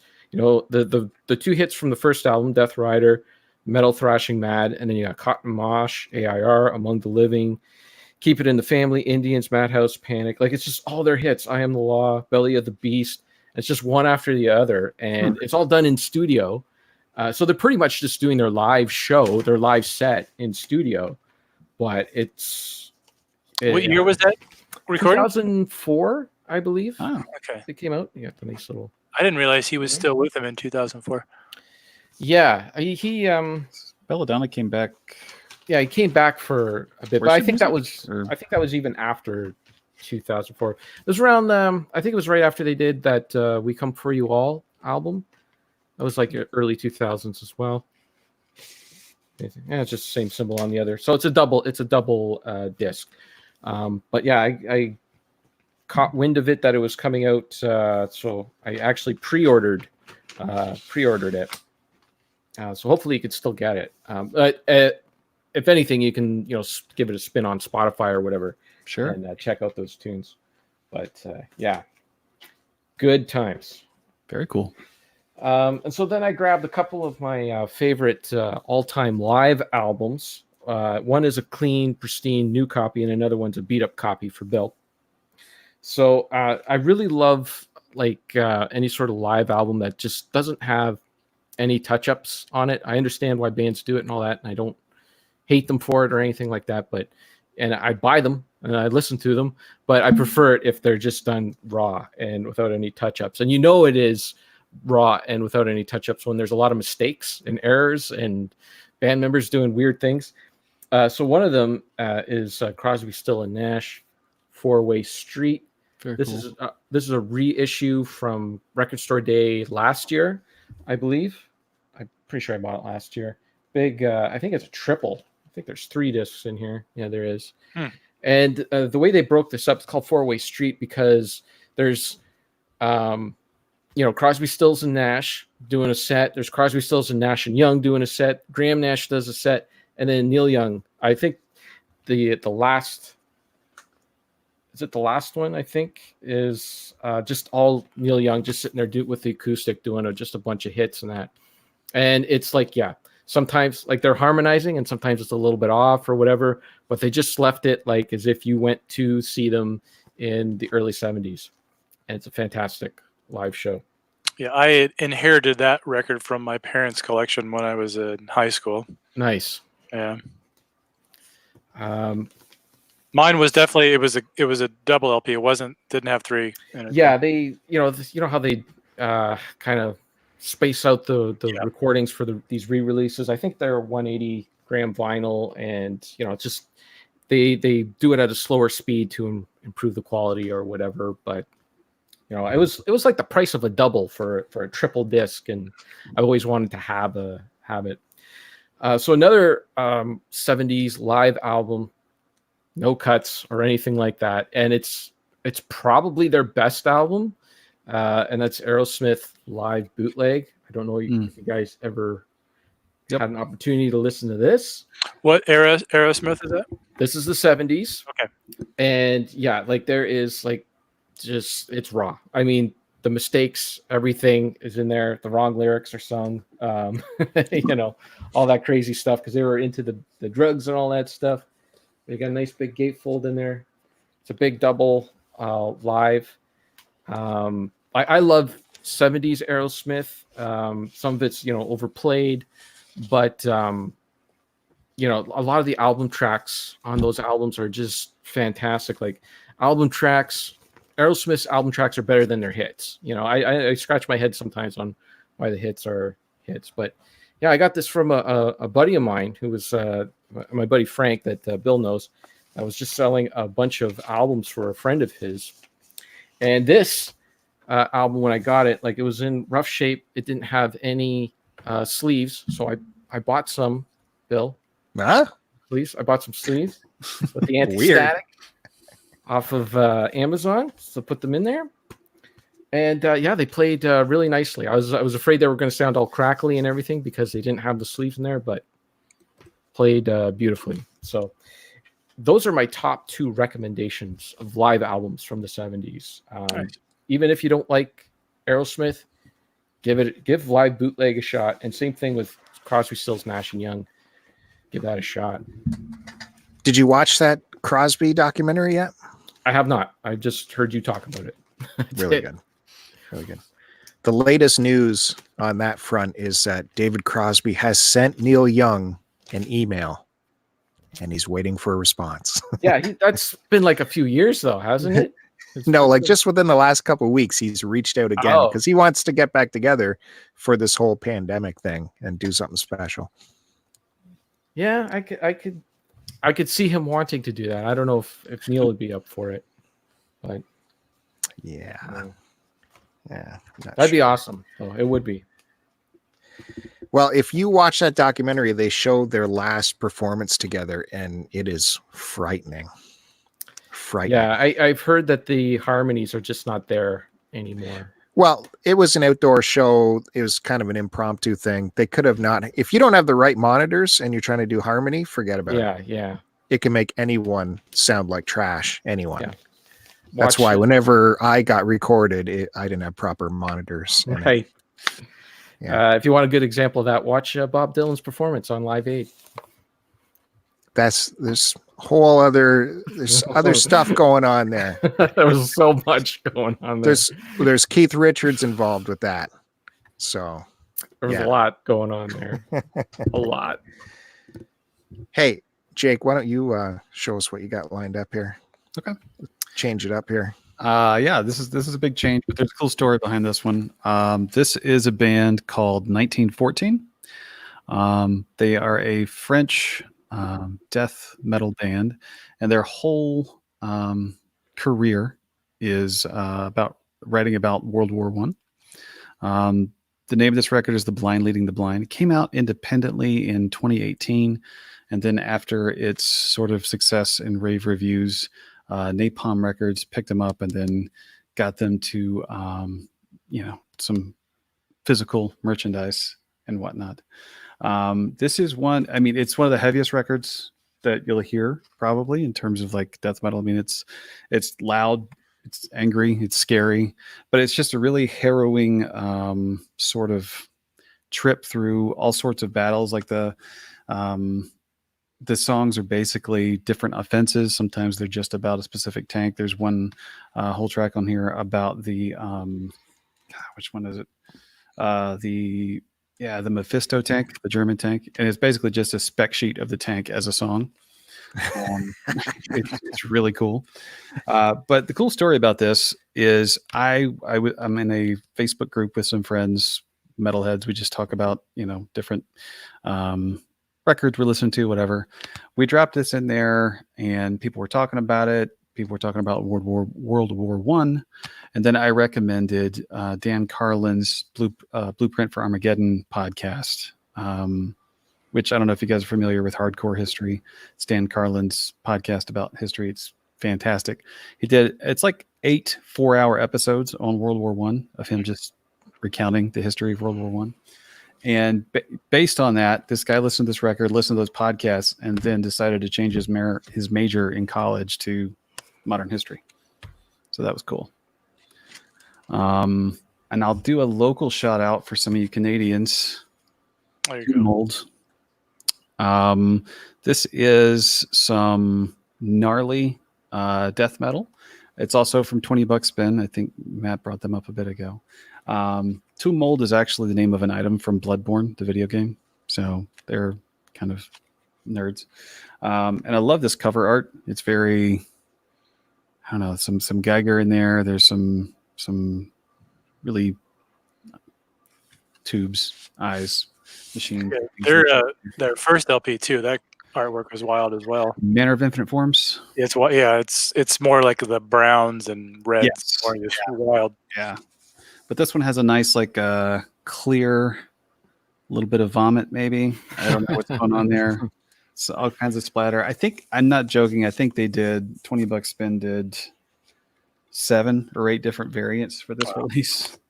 And they're a prolific band too. I think they've put out a record a year for like the last 4 years, if you count their demos. But yeah, love Tomb Mold. The last one that I will mention. Yeah, I'll mention this one, just because we were talking about Doom earlier. Just a second, Jake. The World War One band. Was there any more artwork on that? I think there is. On the back? It's basically just a continuation of what was going on. Just the blind leading the blind. The inside is just lyrics and stuff. It's nothing highly special here. Just a nice scene. No Man's Land. You said they're a French band? They are, yeah. I don't know, something about that country. They produce a lot of really good heavy metal bands. They absolutely do. Yeah, they absolutely do.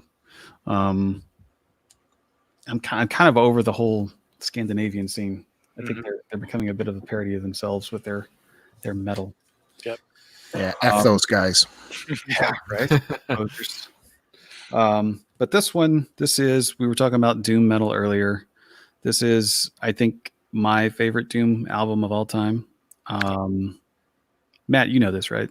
I do, yeah. And if you thought Dope Smoker was inaccessible, yeah, that's the point. Well, there's a couple of points to this. One is this is also probably my favorite album artwork of all time. and I wanted to like that record so bad because it looks so freaking cool. I've listened to the record a couple times, and I get it, and then I don't. Sure, I get it. It is by a band called Bell Witch. They're from the Pacific Northwest. I think they're from Washington. Yeah, they're from Washington. But this is basically a big album of grief for one of the past drummers of the band who died sort of unexpectedly. This band is made up of two people, a drummer and a bassist. They both do vocals. The record is 83 minutes long, and it is one song. It goes the way they did the vinyl, and I think I got the clear variant for this one. But the way they broke it up, because if you listen to it streaming or digitally, it is just one track. But the way they broke it up for this, as you can see, where's the label? There it is. So it says "as" here. And then the other side, it says "above." And then the other record, because it's a two-parter, obviously, is "so below." So the whole thing is "as above, so below." So that's kind of the way they decided to split it up. I got to be honest. I hate that because I can't tell which side. Is it side one or side two? Just let me know. Give me the info I need. Fair enough. But I did have the privilege of seeing this live. Oh my gosh. What was that like? It was a spiritual experience. Yeah. It was in a room with like 200 people. And like I said, it's just a bassist and a drummer. He's playing like a 6-string bass, so he's playing melody and bass lines at the same time while singing. And yeah, I mean, it was just this weird cathartic grieving that we were all doing at the same time, and just glorious stuff. And I mean, granted, I agree, it's not for everybody. It's not something you can just jump into if you're not ready for it. But yeah, it's just one of the first 50 minutes of the song is pretty, like, I don't know, it's darker, and then kind of like when you get to that point, things kind of take a turn and they get lighter, things get more melodic, the vocals clean up. It's quite a ride.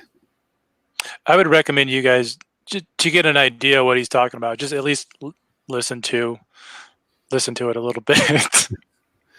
When you listen to that record, do you say, okay, I'm going to listen to this record, and you dedicate, okay, I'm going to spend an hour and a half listening to this, or do you listen to it in parts? Because it's kind of one of those albums with being in one song, and I always wondered how they split that record up into 4 sides, because it's kind of like, do they cut it to where it's at a section of the song where it's ringing out? I mean, because there's definitely a lot of space in that record. They do that. They just do fades on the vinyl. So like, as a last moment or a bass note is ringing out, they'll fade it out and then just fade it back in on the other side and keep going. Yeah. Which obviously the only thing you could do. I tried so hard to.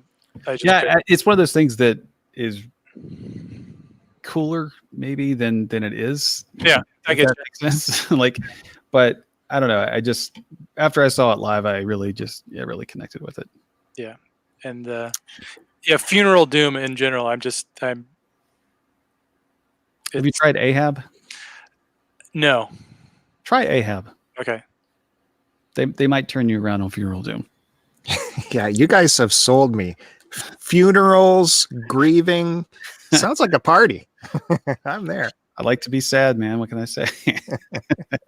My grandparents had Viking funeral music on vinyl. It might not be far off. It is weird. That's really cool, though. Like, was it like an endemic folk recording, or like a reproduction? Their record collection consisted of what other people didn't want to keep anymore. Like they would just like they would like this was mostly at their cottage, and the other cottagers would like sell their cottage or whatever, and they'd be leaving, and they're like, we don't want to bring all these old records back home or whatever, so here we'll just dump them off at these guys' places because they'll take anything. And so they had like French records, German records, just all sorts of weird different records. And when they would break, because they were shellac, like this is old, I'm talking like old stuff, right? When they would break, that was it. It was gone. You weren't going to find this anymore. And one of them, somehow this collection of Viking funeral music just survived time because nobody would ever play it. So, right, very little use. That's really interesting. What did it sound like? Like, I mean, like instrumentation wise, was it? It sounded like Vikings moaning and groaning, like somebody had died. Was it vocals only? It's been sure a long. I think A&A Records might have still been around the last time I listened to it, but it's it wasn't fun. It wasn't a fun listen. It was more of a curiosity, very morbid curiosity. Like, what is this? That's awesome. If I could find it for you, I'll let you know. My sister might have it because she took all the old records from there, so she might have it. So, but very cool. Yeah, very cool. There you go. You should get those and repress them. You could have a nice little. Yeah. I know my dad put them all to cassette tape a long, long time ago. He took all the records because they were breaking, right? Anything that was good was breaking. So he wanted to preserve them. So actually my mom might have them cassette, but I don't know if anyone actually bothered to record the Viking funeral ones. I don't know, but anything that we would listen to got put to tape. That's cool. Wow.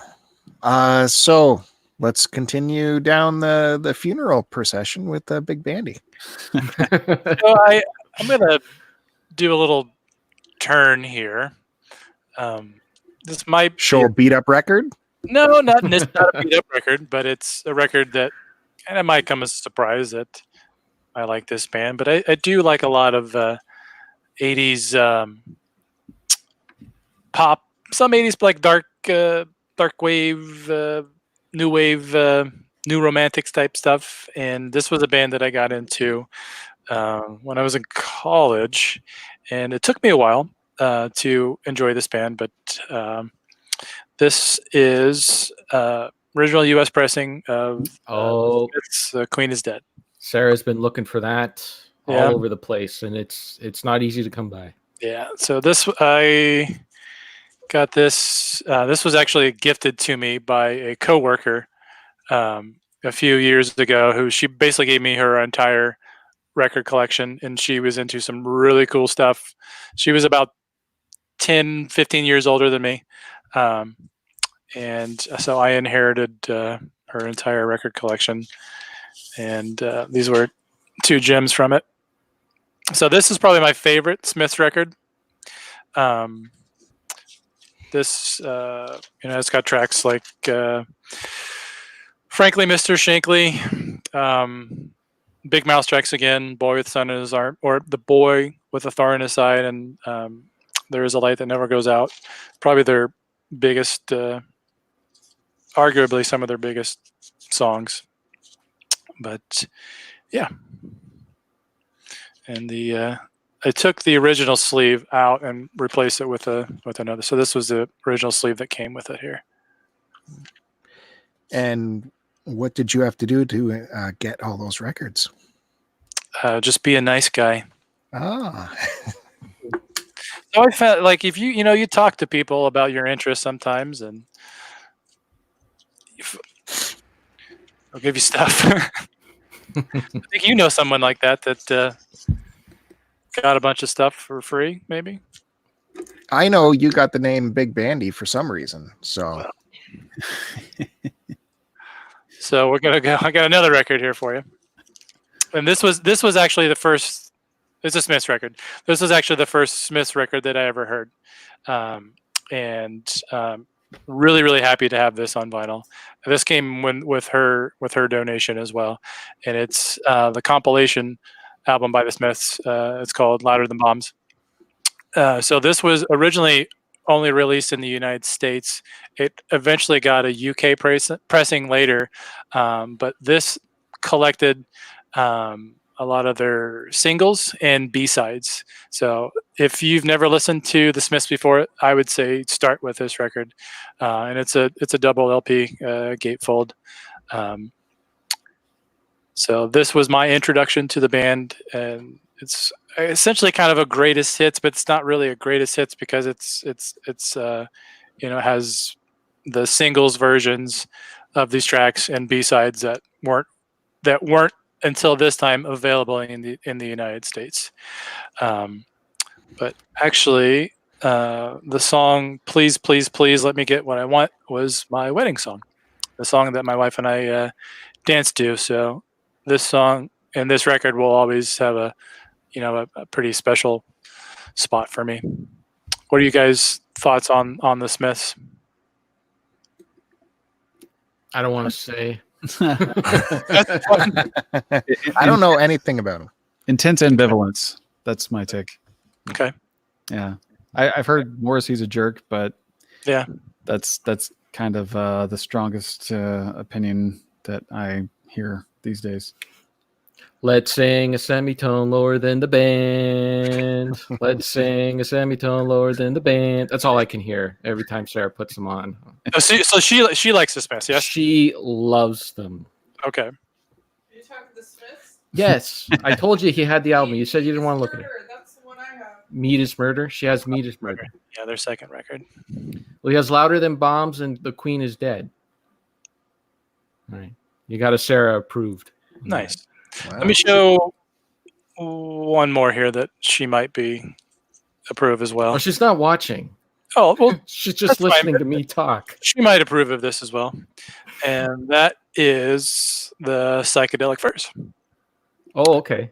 And this is another, I believe this is a greatest hits or collection of some of their singles and stuff. But yeah, this when I think of 80s pop music, this is the type of stuff that I like. It's kind of dark, brooding type stuff, but this has Pretty in Pink.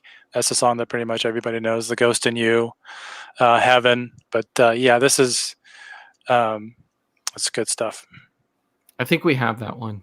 Mhm. It looks familiar. Yeah, this is a good starting spot for this band too. Yeah.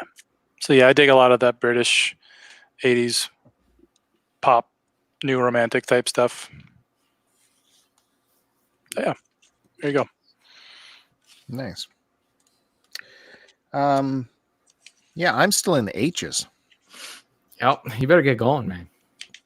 Yeah, I'm almost done my little pile I picked for today, so we did good actually. Okay. I'm in the H's, and these chicks rock. Let me tell you, these chicks rock. And I never collected them for the longest time because when I first knew of them, I knew of their 80s stuff. And that was enough for me not to go near it until I pieced it together. The rock and shit from the 70s I'm hearing is actually hard. That's Man, a great these broads can rock. Holy shit. My God. I haven't seen them live yet, but I really want to see them live.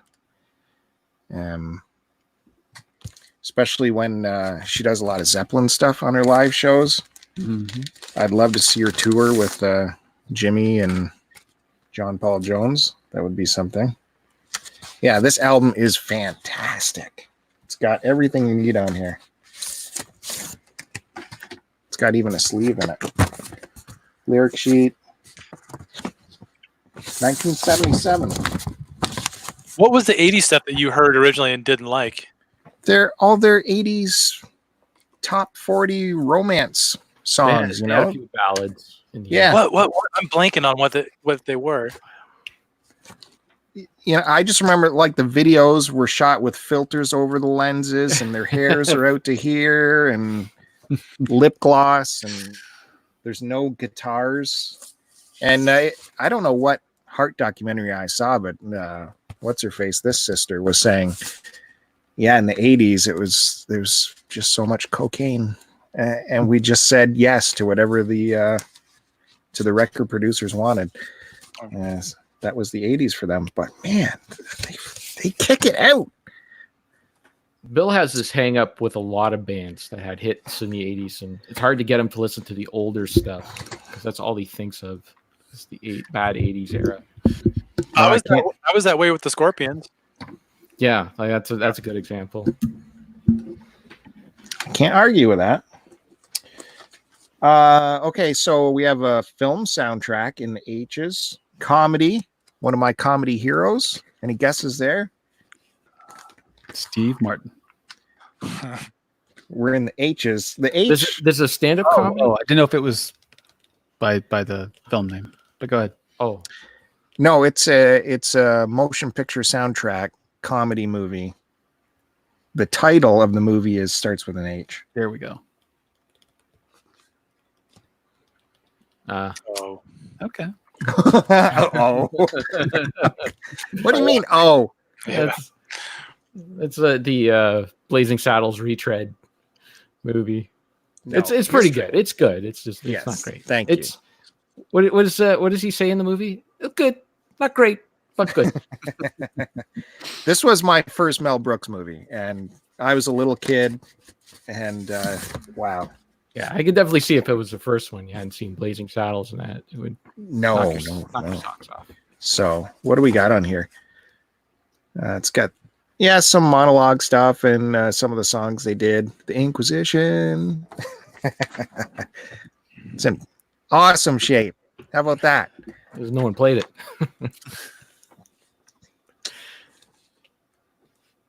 Okay, so yeah, I just want to say that I do have new records too. It happens.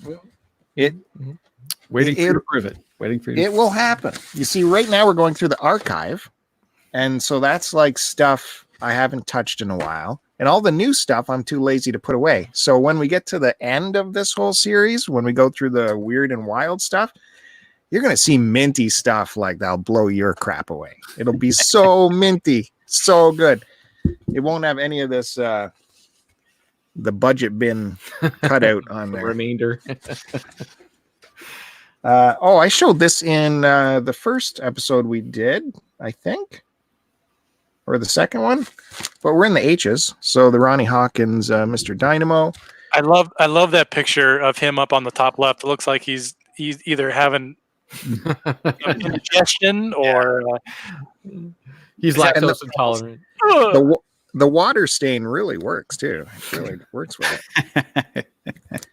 But yeah, that's important because Robbie Robertson tracks are on there. His very first 2 published tracks are on there. I only got 2 left. Can I just blow my load right here? Go for it. All over you guys? Yep. shoot it. Shoot it all over us. We're following up your funeral fantastic music, your grieving music, and your death metals and black metals. What other kind of metals? Doom metals. Doom metals. This guy, he dabbled in the doom metal a little bit. Him and Pete Seeger. One side of this album is doom.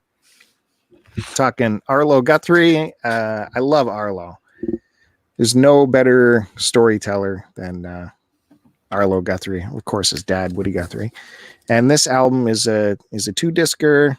Of course, he was with Pete Seeger a lot of his life. Pete Seeger and Woody Guthrie go way back. That's a double. Yeah. It's got some water damage, it looks like, a little bit. Or it's just been crumpled a little bit there. How do all these records get water damage? Where are they putting these records that they get water on them? The basement. Basements, yeah. What happened here? Or bong water. I've seen enough bong water damage on. I think this is direct evidence of an album toke. Definitely happened there. Jake knows what I'm talking about when I say album toke. I know the term. Yeah, these are in great shape. Not much. They're in these. I hate these plastic sleeves. I just hate them. They're a nightmare to deal with. So I'm not going to take them out. Throw them out. But yeah, all the lyrics are here. Arlo Guthrie. Have you guys seen Arlo's movie, Alice's Restaurant? It's a must watch. Mm-hmm. Gotta watch that. Yep. Pete Seeger does show up in that as they're visiting Woody in the hospital. And One Night by Arlo Guthrie. You guys familiar with Arlo at all? Yeah. I'm more familiar with his dad's stuff. By Woody Guthrie stuff. Like, Arlo's pretty famous for telling stories as he sings, right? And for some reason, I don't have the Alice's Restaurant album. I had it on CD, but I don't have it on vinyl. But I got this one, and his big story song on this one is the story of Reuben Clamzo. And he tells of these old fishermen that went and hunted giant clams that walked. And it's good. Poor old Reuben Clamzo. It's like a maritimer ballad. And yeah, I've played this quite a bit. It looks okay. Not too shabby. That's clean. Yeah. And yeah, it's in not bad shape. There's something happened there. I don't know what that is. Some kind of splooge. This is from rigid splooge there. There's like some straight lines. That's some aim. Drip. Someone ought to lick this to see what it is. You're not afraid to touch it, that's for sure. Well, that's from 78. That's vintage splooge. Yeah. Vintage. So that leaves me off in the G's. There's more G's to come for the next one, but that's it for my pile. I can't believe I got through my pile this time. It's awesome. I knew not to grab too much because I got the big stars coming out tonight. So, you know. All right, Kevin, you want to keep us going? If you'd like me to, I don't really have too much left. I have ZZ Top 6 pack that was sitting by the computer here because it's garbage, and a friend of mine who has a blog, Mike Ladano, he wants this. I got suckered into buying this in the 90s. So what this is, it's basically their first 6 studio albums. It's 6 out of 7 of their first studio albums. There was one album that they had out at the time that one of the songs was in dispute because it was a blues cover, and Elmore James and Robert Johnson, their two families were fighting over the rights to the one song. So that song didn't make the album. But this came out in 1987. I didn't buy it until the 90s, and I didn't know at the time that they went and re-recorded, or not re-recorded, but remixed the drums for all their classic albums. And it sounds terrible.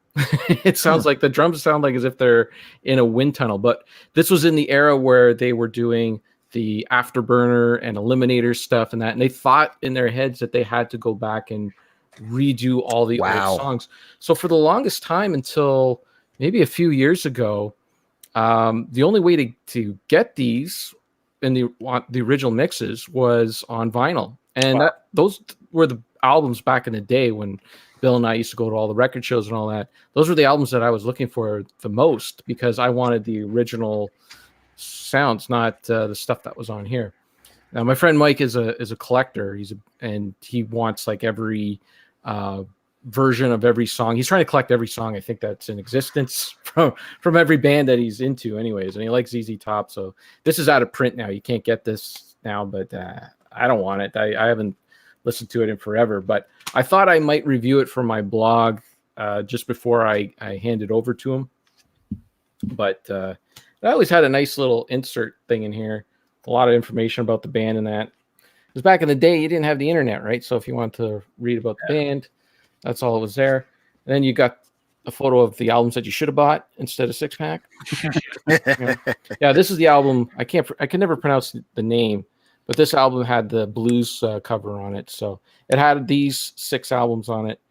And oddly enough, for their first album, they didn't really mess around with it too much. So it kind of sounds okay. And they didn't touch the last album. But if you know anything about the early ZZ Top albums, these 2 albums are like their weaker. The first one and El Loco are kind of like their weaker ones. But the ones in the middle, those are just classic. And they're kind of ruined on 6 pack. So I just happened to have that sitting here because I was kind of listening to it while I was playing a racing game just to refresh myself on how bad it was. So they made the drums sound like all 80s drums on those early records. It's not as bad as I thought it was when I went back and I re-listened to them. But like for instance, the first album, they don't mess around with it too much. It's kind of okay. It's just a weaker one of their albums. But then the second album is Rio Grande Mud, and it's the song Francine starts off like just like a rockin' song or whatever, but then on this they just put drums on it. It's so weird. Like it's like you got like those those pad drums, the electric drums. Yeah, like they just kind of add some of that in there. It's do. Yeah. it's just I don't know why. I don't know why they thought that was, but pretty much the version of LaGrange, like that was the only version that was on the radio for the longest time. If you have the Armageddon soundtrack with LaGrange, it's that drum version of it. So yeah, but now like any of the newer stuff that you buy and that, it's all like the original mixes now. So all right, Jake, do you have anything you want to finish with, or? Yeah, I got a couple I can talk about here. This next one is something that might be a little bit more up the fuzzy fella in all of you. This is a band called Kikagaku Moyo. They are a Japanese, I guess you would call them like acid rock, psychedelic folk kind of band. All the lyrics are going to be in Japanese, but one of the main reasons I bought this album was just for this art. It's absolutely gorgeous. The gatefold is just stunning. Oh, wow. In my opinion. But I don't know a whole lot about the band. Obviously, most everything about them is going to be a little hard to find here in America. They've done some, I don't know if you guys like watch KEXP on YouTube. It's kind of like a music station in Seattle. They do a lot of in-studio performances by different bands. They've been on that a couple of times. But, it feels like, really just like a Japanese version of the Doors with a little bit more fuzz, kind of. Maybe that's one way to put it. What record label put that up? This is, boy, who is this? It's actually one that I'm not even familiar with. I just ordered it from their Bandcamp, so I'm not entirely sure. But anyway, the vinyl's got this nice kind of complementary green, which is pretty cool. It's 180 gram. Sounds great. It's a band that you can listen to a couple of songs and kind of know pretty quickly whether or not you're going to like them. I think if you guys are into the fuzzy stuff and the kind of the retro feel for your rock and roll, then you're going to like this. Obviously, it's got a little bit of that Tokyo flavor put on it, but it's an interesting listen. It's What's the name of the band? Kikagaku Moyo, and the name of that record is Masana Temples. Yeah, it's a good time. I'm a big fan of pretty much the Japanese music scenes, whether it's more of the folky stuff or even like their takes on rock, metal, pop, whatever. So it's always cool to hear the more endemic stuff, but it's also cool to hear different interpretations of music that, sort of originated elsewhere. And Japan is just, they kill it no matter what they do. The last one I'll show, this is actually the last record that I bought.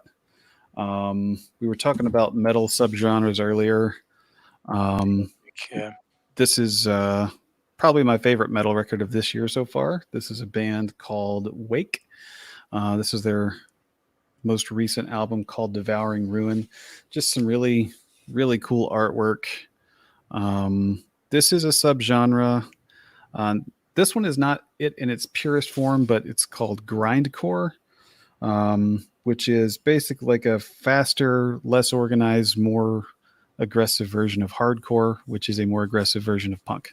So it's actually not really related to metal, aside from the fact that it's kind of extreme. But I got this record from Translation Lost is the label. The original pressing sold out really quick, so I was kind of bummed that I wasn't going to get one. And then they put up, Wake, the band, put up on their Facebook, it was like, hey, the label found a few more copies. I think it was like they found 3 copies, so if you want one, go get it. So I did, and it happened to be the nice smoky splatter. And then I found out like a day later that these were going for like $150, $200 on Discogs. Did you say they found 3 more copies? Yeah. 3? Yeah, it's not a big scene. So they a lot of the labels that I follow, like Northern Silence or Blood Music or these places, they're tiny labels run by one person out of their basement. That's, it's their passion project. And Translation Lost is a little bit bigger than that, but these pressings aren't massive at all. So it really can come down to, just finding one somewhere because you took it out to look at it as a proof when it got there, and just to get back with the rest of the stock. But that record's a total, it sort of redefined what grind could be. And it's massive and terrifying and wonderful. Did you listen to that, Matt? No, that's a little too much for me. Fair. Yeah, like the farthest I got into grindcore, I used to listen to Pig Destroyer. Nice. And that's definitely a little more accessible than Wake. Sure. Wake's a little too noisy for me. Did you ever listen to the Terrorizer album from '89? Yes. Yeah. Yeah, that's I think that's the one with like it's green and black and has like is like a Christ figure on it. Am I thinking that? I think maybe like this one has like a lot of like almost fake news looking stuff on the front, like some missiles and some reporters, I think. Okay. Yes. I think, yeah, because like that band is like basically half Napalm Death and half Morbid Angel at that point. Yeah. Yeah. So that like my enjoyment is more on like kind of the punkier side. Sure. Yeah. Like earlier side with the grind. I'm not a big fan of Napalm Death. Same. I do like the Repulsion. Yeah. But that's a little more punk rock than grindy kind of. But I know that band. I know Wake. I know a lot of people like that band, but it's a little too much for me. Fair enough. Yeah, that's kind of like my story with that record, is just surprised that I got one of the 3 that were left. So that's cool. Yeah, pretty neat. Is there anything you want to finish off with, Matt Bandy? Yeah, sure. I'll finish. I got 2 more records here. These are 2 of my current favorite U.S. power metal bands. If you're not familiar with USPM, it's USPM is different. It's different than traditional power metal, which is mostly considered kind of European sounding, European style. You take with U.S. power metal, a lot of more emphasis on the guitar, a lot and less keyboard. And it still kind of has more of the it still kind of has kind of the fantasy elements to it, but it's a little edgier, a little more kind of raw sound than the typical traditional power metal. The first band being a band called Visigoth. I was gonna say it, but I wanted to get you to the reveal because I knew it was gonna be Visigoth. Yeah. This is their second record. Sorry, my wife is making obscene gestures.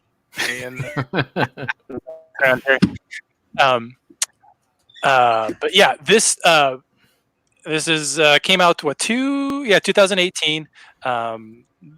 This was one of my favorite records from this year. Huge gatefold. The Conqueror's Oath is the name of this record. It was put out by Metal Blade Records. Easily, Jake from Visigoth is my absolute favorite current metal vocalist. The range that this guy has, he has some other side projects too that for a long time I didn't even realize it was him because his voice sounds so different. But it is so good. And Kevin, I actually think you would like this band. It's very heavily influenced by fantasy, some fantasy like novels. Also, they take, I think on their last EP there was a Dark Souls inspired song and maybe some of the artwork on that EP as well. But this on gray vinyl. This band is from Salt Lake City. Yep. And they are absolutely amazing. It's almost like if Judas Priest would have had their head in the clouds just a little bit more. Okay. Okay. I wrote them down. I got them down on my list. That's how I would describe them to an extent. They have 3 records out, or two full lengths and an EP. I would recommend starting for you, Kevin, with this one. The Revenant King is their first record, which I hope that someday that gets a repress because it's really pricey. There's not too many up for sale on Discogs, and when they do come up for sale, it's 100 easily, three figures for that record. And I don't know why Metal Blade hasn't done a repress of that. But yeah, this record is great. This was another record I brought that I didn't talk about, which he is a part of. Yeah. Gallow Braid. It's just one of those flash in the pan black metal EPs that just, I wish they would have done more with Gallow Braid and Kaladin Brood, but I guess Visigoth is probably a little bit more lucrative. Yeah. And then my last record is The Armor of Ire by Eternal Champion. This record came out in 2016. What's funny about this record is Jason, the lead singer of this band, I haven't known him personally, but I've seen his bands since he was a teenager. He's played started off playing in hardcore punk bands. He actually played in a straight edge youth crew band called Far From Breaking that were from Texas.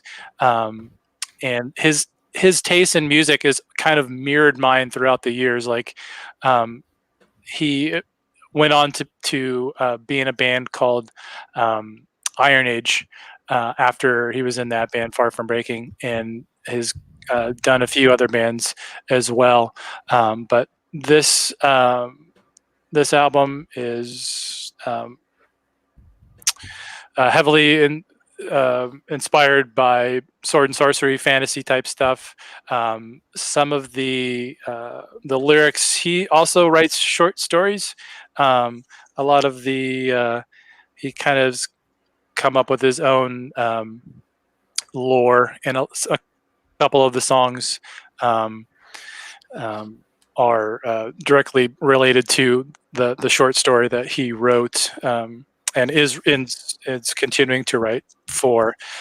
This is on blue vinyl. This was released by No Remorse Records, which is a European label. I believe they're a Canadian not Canadian, a Greek label.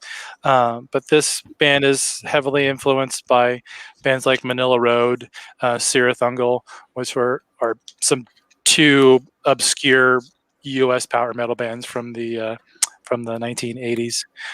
But this record is awesome. It's just over 30 minutes long, and like it's perfect amount of time for this record. And they are, I believe, writing new material right now. They haven't released anything since then, have they? They have released a few. There was like a demo tape, and then they just released an EP that I ordered from Bandcamp, but it is a dungeon synth album. It's 2 tracks, and yeah, it's cool. It is a cassette only release, and I actually got the very last one. Nice. I went on Bandcamp, and there was one remaining, and I snagged it up. But yeah. I also love the artwork of this. Good.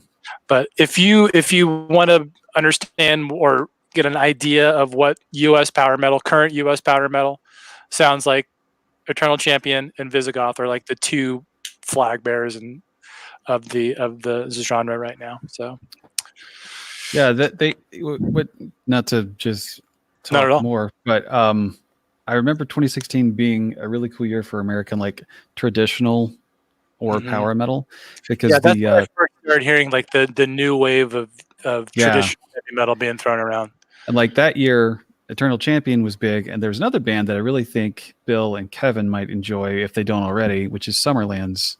Oh, that has members of who all is in that band. Members of Eternal Champion are in that, and the drummer from that band, Justin. Are you familiar with him at all? Yeah.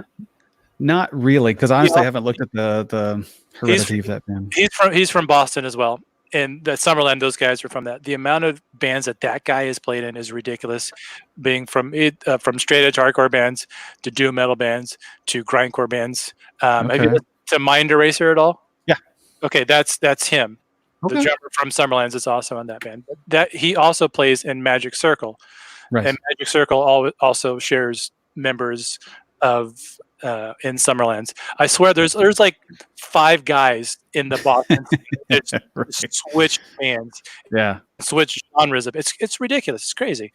But yeah, I think they might like Summerlands as well. Yeah, I think Summerlands only has 1 record out that came out in 2016. I think it's self-titled. Yeah, but I would say the song which anyone would recommend to you, called The Seventh Seal, it's going to give you some real nice traditional heavy metal, like very throwback 70s vibes. Mm-hmm. It's very good. I was going to talk about this one here too, and I think these guys would like Magic Circle is awesome. Preview for next episode. Preview. You guys ready for my preview? Get ready. It's gonna be fast. Did you get that? No, missed it. It's too fast.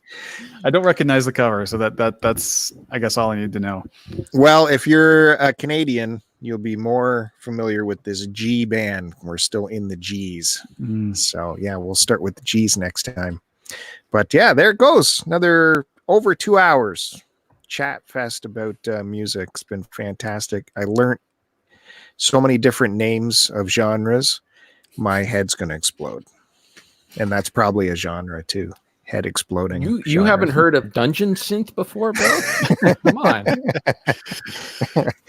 I hope like Derek or someone just goes through this and makes all those tags for all those genres, and then we can see them all. To put on a t-shirt, it'd be awesome. Yeah. Perfect. Yeah. All right. So I want to thank you guys again for showing up. This has been fantastic. Yeah. Enjoyed it. Been a lot of fun. Yeah. I only got a couple letters through, but I think made good progress this time. Yeah. I swear there's going to be some cleaner looking vinyl in our future at some point from me. But I'm excited. Someone's got to sprinkle in the, the stuff, the dirt. Keeps it interesting. The texture. That's what I'm trying to say. The texture. you guys with your, brand new vehicles and everything, shiny wax, Anyways, big thank you to Jake from Polykill Podcast for popping in. Fantastic. Thank you so much for joining us. It was really good. No, I had a blast. Thanks so much. And like I said, Polykill, is there any other projects you want to mention? I know you guys are so flipping busy over there. Travis is the guy who's busy. He's the guy who's got his fingers in like 8 different things. I'm honestly contemplating kicking off something kind of solo about music. Just gabbing about, approaching music from more of a emotional angle than a genre angle or a style angle. Just talking about how different types of music makes you think, feel, and emote. So nothing concrete yet, but kind of kicking around the idea. So we'll see where that goes. But that's the only thing in my chamber aside from Polykill, because I see how much Travis does and how little he sleeps. So I'm like, I like sleeping. Are you going to release that under the Polykill brand, or is this going to be? I mean, it would probably be smart to, right? But I don't know yet. Probably. Yes. I'll say yes, just in case Travis watches this. Very smart to keep, under the same brand. Right. Keep it under the umbrella. That way, yes, 2 people can rise to power together. I don't know. My life in collecting music has a nice ring to it. Okay, so we have Kevin Buried on Mars. Of course, he has 5 different podcasts: Retro Fandango, Film Dango, Quick Save Club. That's 3. Prominent member of the Cartridge Club. You can find him over there, dabbling. Yeah, the Quick Save Club is on the Cartridge Club feed now. Oh, sweet. Oh, really? Yeah, it tells you how much you guys listen to the Quick Save Club. Plugging that for 2 months. Oh, but that was the secret announcement? That's right. Yeah, that nobody cared to actually tune in for. But yeah, we're over on the. What's your game of the month this month? It's still Terraria. We've also switched to game of every 2 months because we're all too busy. My son is that. I lost Bandy. Yeah. Same. Okay. Sorry, we lost you. Oh, Can you hear me now? Okay. Yes. Yeah, I was saying my son absolutely loves Terraria and is playing that right now. The other guys on the show, they absolutely love it too. Well, yeah. It's weird. As a member of the Cartridge Club board, I don't remember that vote coming across about joining the main feed. So we weren't part of any vote or anything either. It was just offered to us. Jeez, very nice. What is going on over there? It was very much a surprise. And if I could give a little tease for next week too, I think I'm going to stick to a genre next week. I got a bunch of blues albums that nice. I need to reconnect with, so might be showing some of that next week if I'm still here next week, if I'm still invited next week. Oh, of course. Well, mention your YouTube too, because you've been pumping a lot of stuff out on that. Oh, well, yeah. On Retro Fandango, we have a couple of things. We've been putting the podcast on there because some people asked for it and they wanted to see the video, and so we've been. Since I haven't been recording off the soundboard and just using Skype to record, we put a couple episodes. So the next week's or tomorrow I'll be putting up another episode on Fandango, and then for Film Dango, I actually did a segment of Film Dango where we talk about movies, and I actually put in the movie clips and all that. So that's on there too. And that was it was a fun little project to do. I would have done the other 2 movies we talked about, but the Skype crapped out on the other 2 movies, so it was just a still of us like looking at each other instead of so, I don't know if I was debating whether to fix it or just to say script, but maybe we'll do that again for the next Film Dango. And then yesterday I put a video on Buried on Mars channel. It was a review of a movie called Valdez is Coming, but nobody watched it, so so maybe I should promote it a little more. But there you go. We didn't know. Yeah, well, I put it on Twitter, but it was one of those things where it didn't catch any traction or anything like that. Yeah, I didn't see that. Everyone asked me to put, oh, we got to go back to making videos. I'm like, okay, I'll go back to making videos, and nobody watches them. That's tragic. I think everyone just wants like to feel like as if you're doing something. Like they just want other people doing something. Stuff. You should that stuff you used to do. You should still do that. I'm not going to watch it, but you should still do it. Keep it up. We appreciate it. All right, thanks. Keep the tweets out though, because I didn't see that tweet about that. Maybe I should retweet it at some point. Sometimes Twitter like collapses the YouTube link and it doesn't show up as a thumbnail. So it's maybe that was it. Yeah, you got to attach a picture to it or something. Yeah, and of course we got do a better job of promoting things. You're right. We got Matt Bandy who joined us again with his expertise and know-how. It was an absolute honor to listen to you expound the virtues of all those genres we talked about. And people can look for Matt Bandy. He's all over the place. He's in the Cartridge Club. He works very closely with my friend Curtis over at Cartridge Club Portable. You can find him on a lot of those episodes. He's out there. Right, Matt Bandy? I'm out there. He's out there. Twitter, Instagram, he's there. Check him out. And that leaves me. So hit subscribe to this channel because what's happening now is criminal. Subscribe. I'm not asking for much. Just hit the subscribe button. Come on.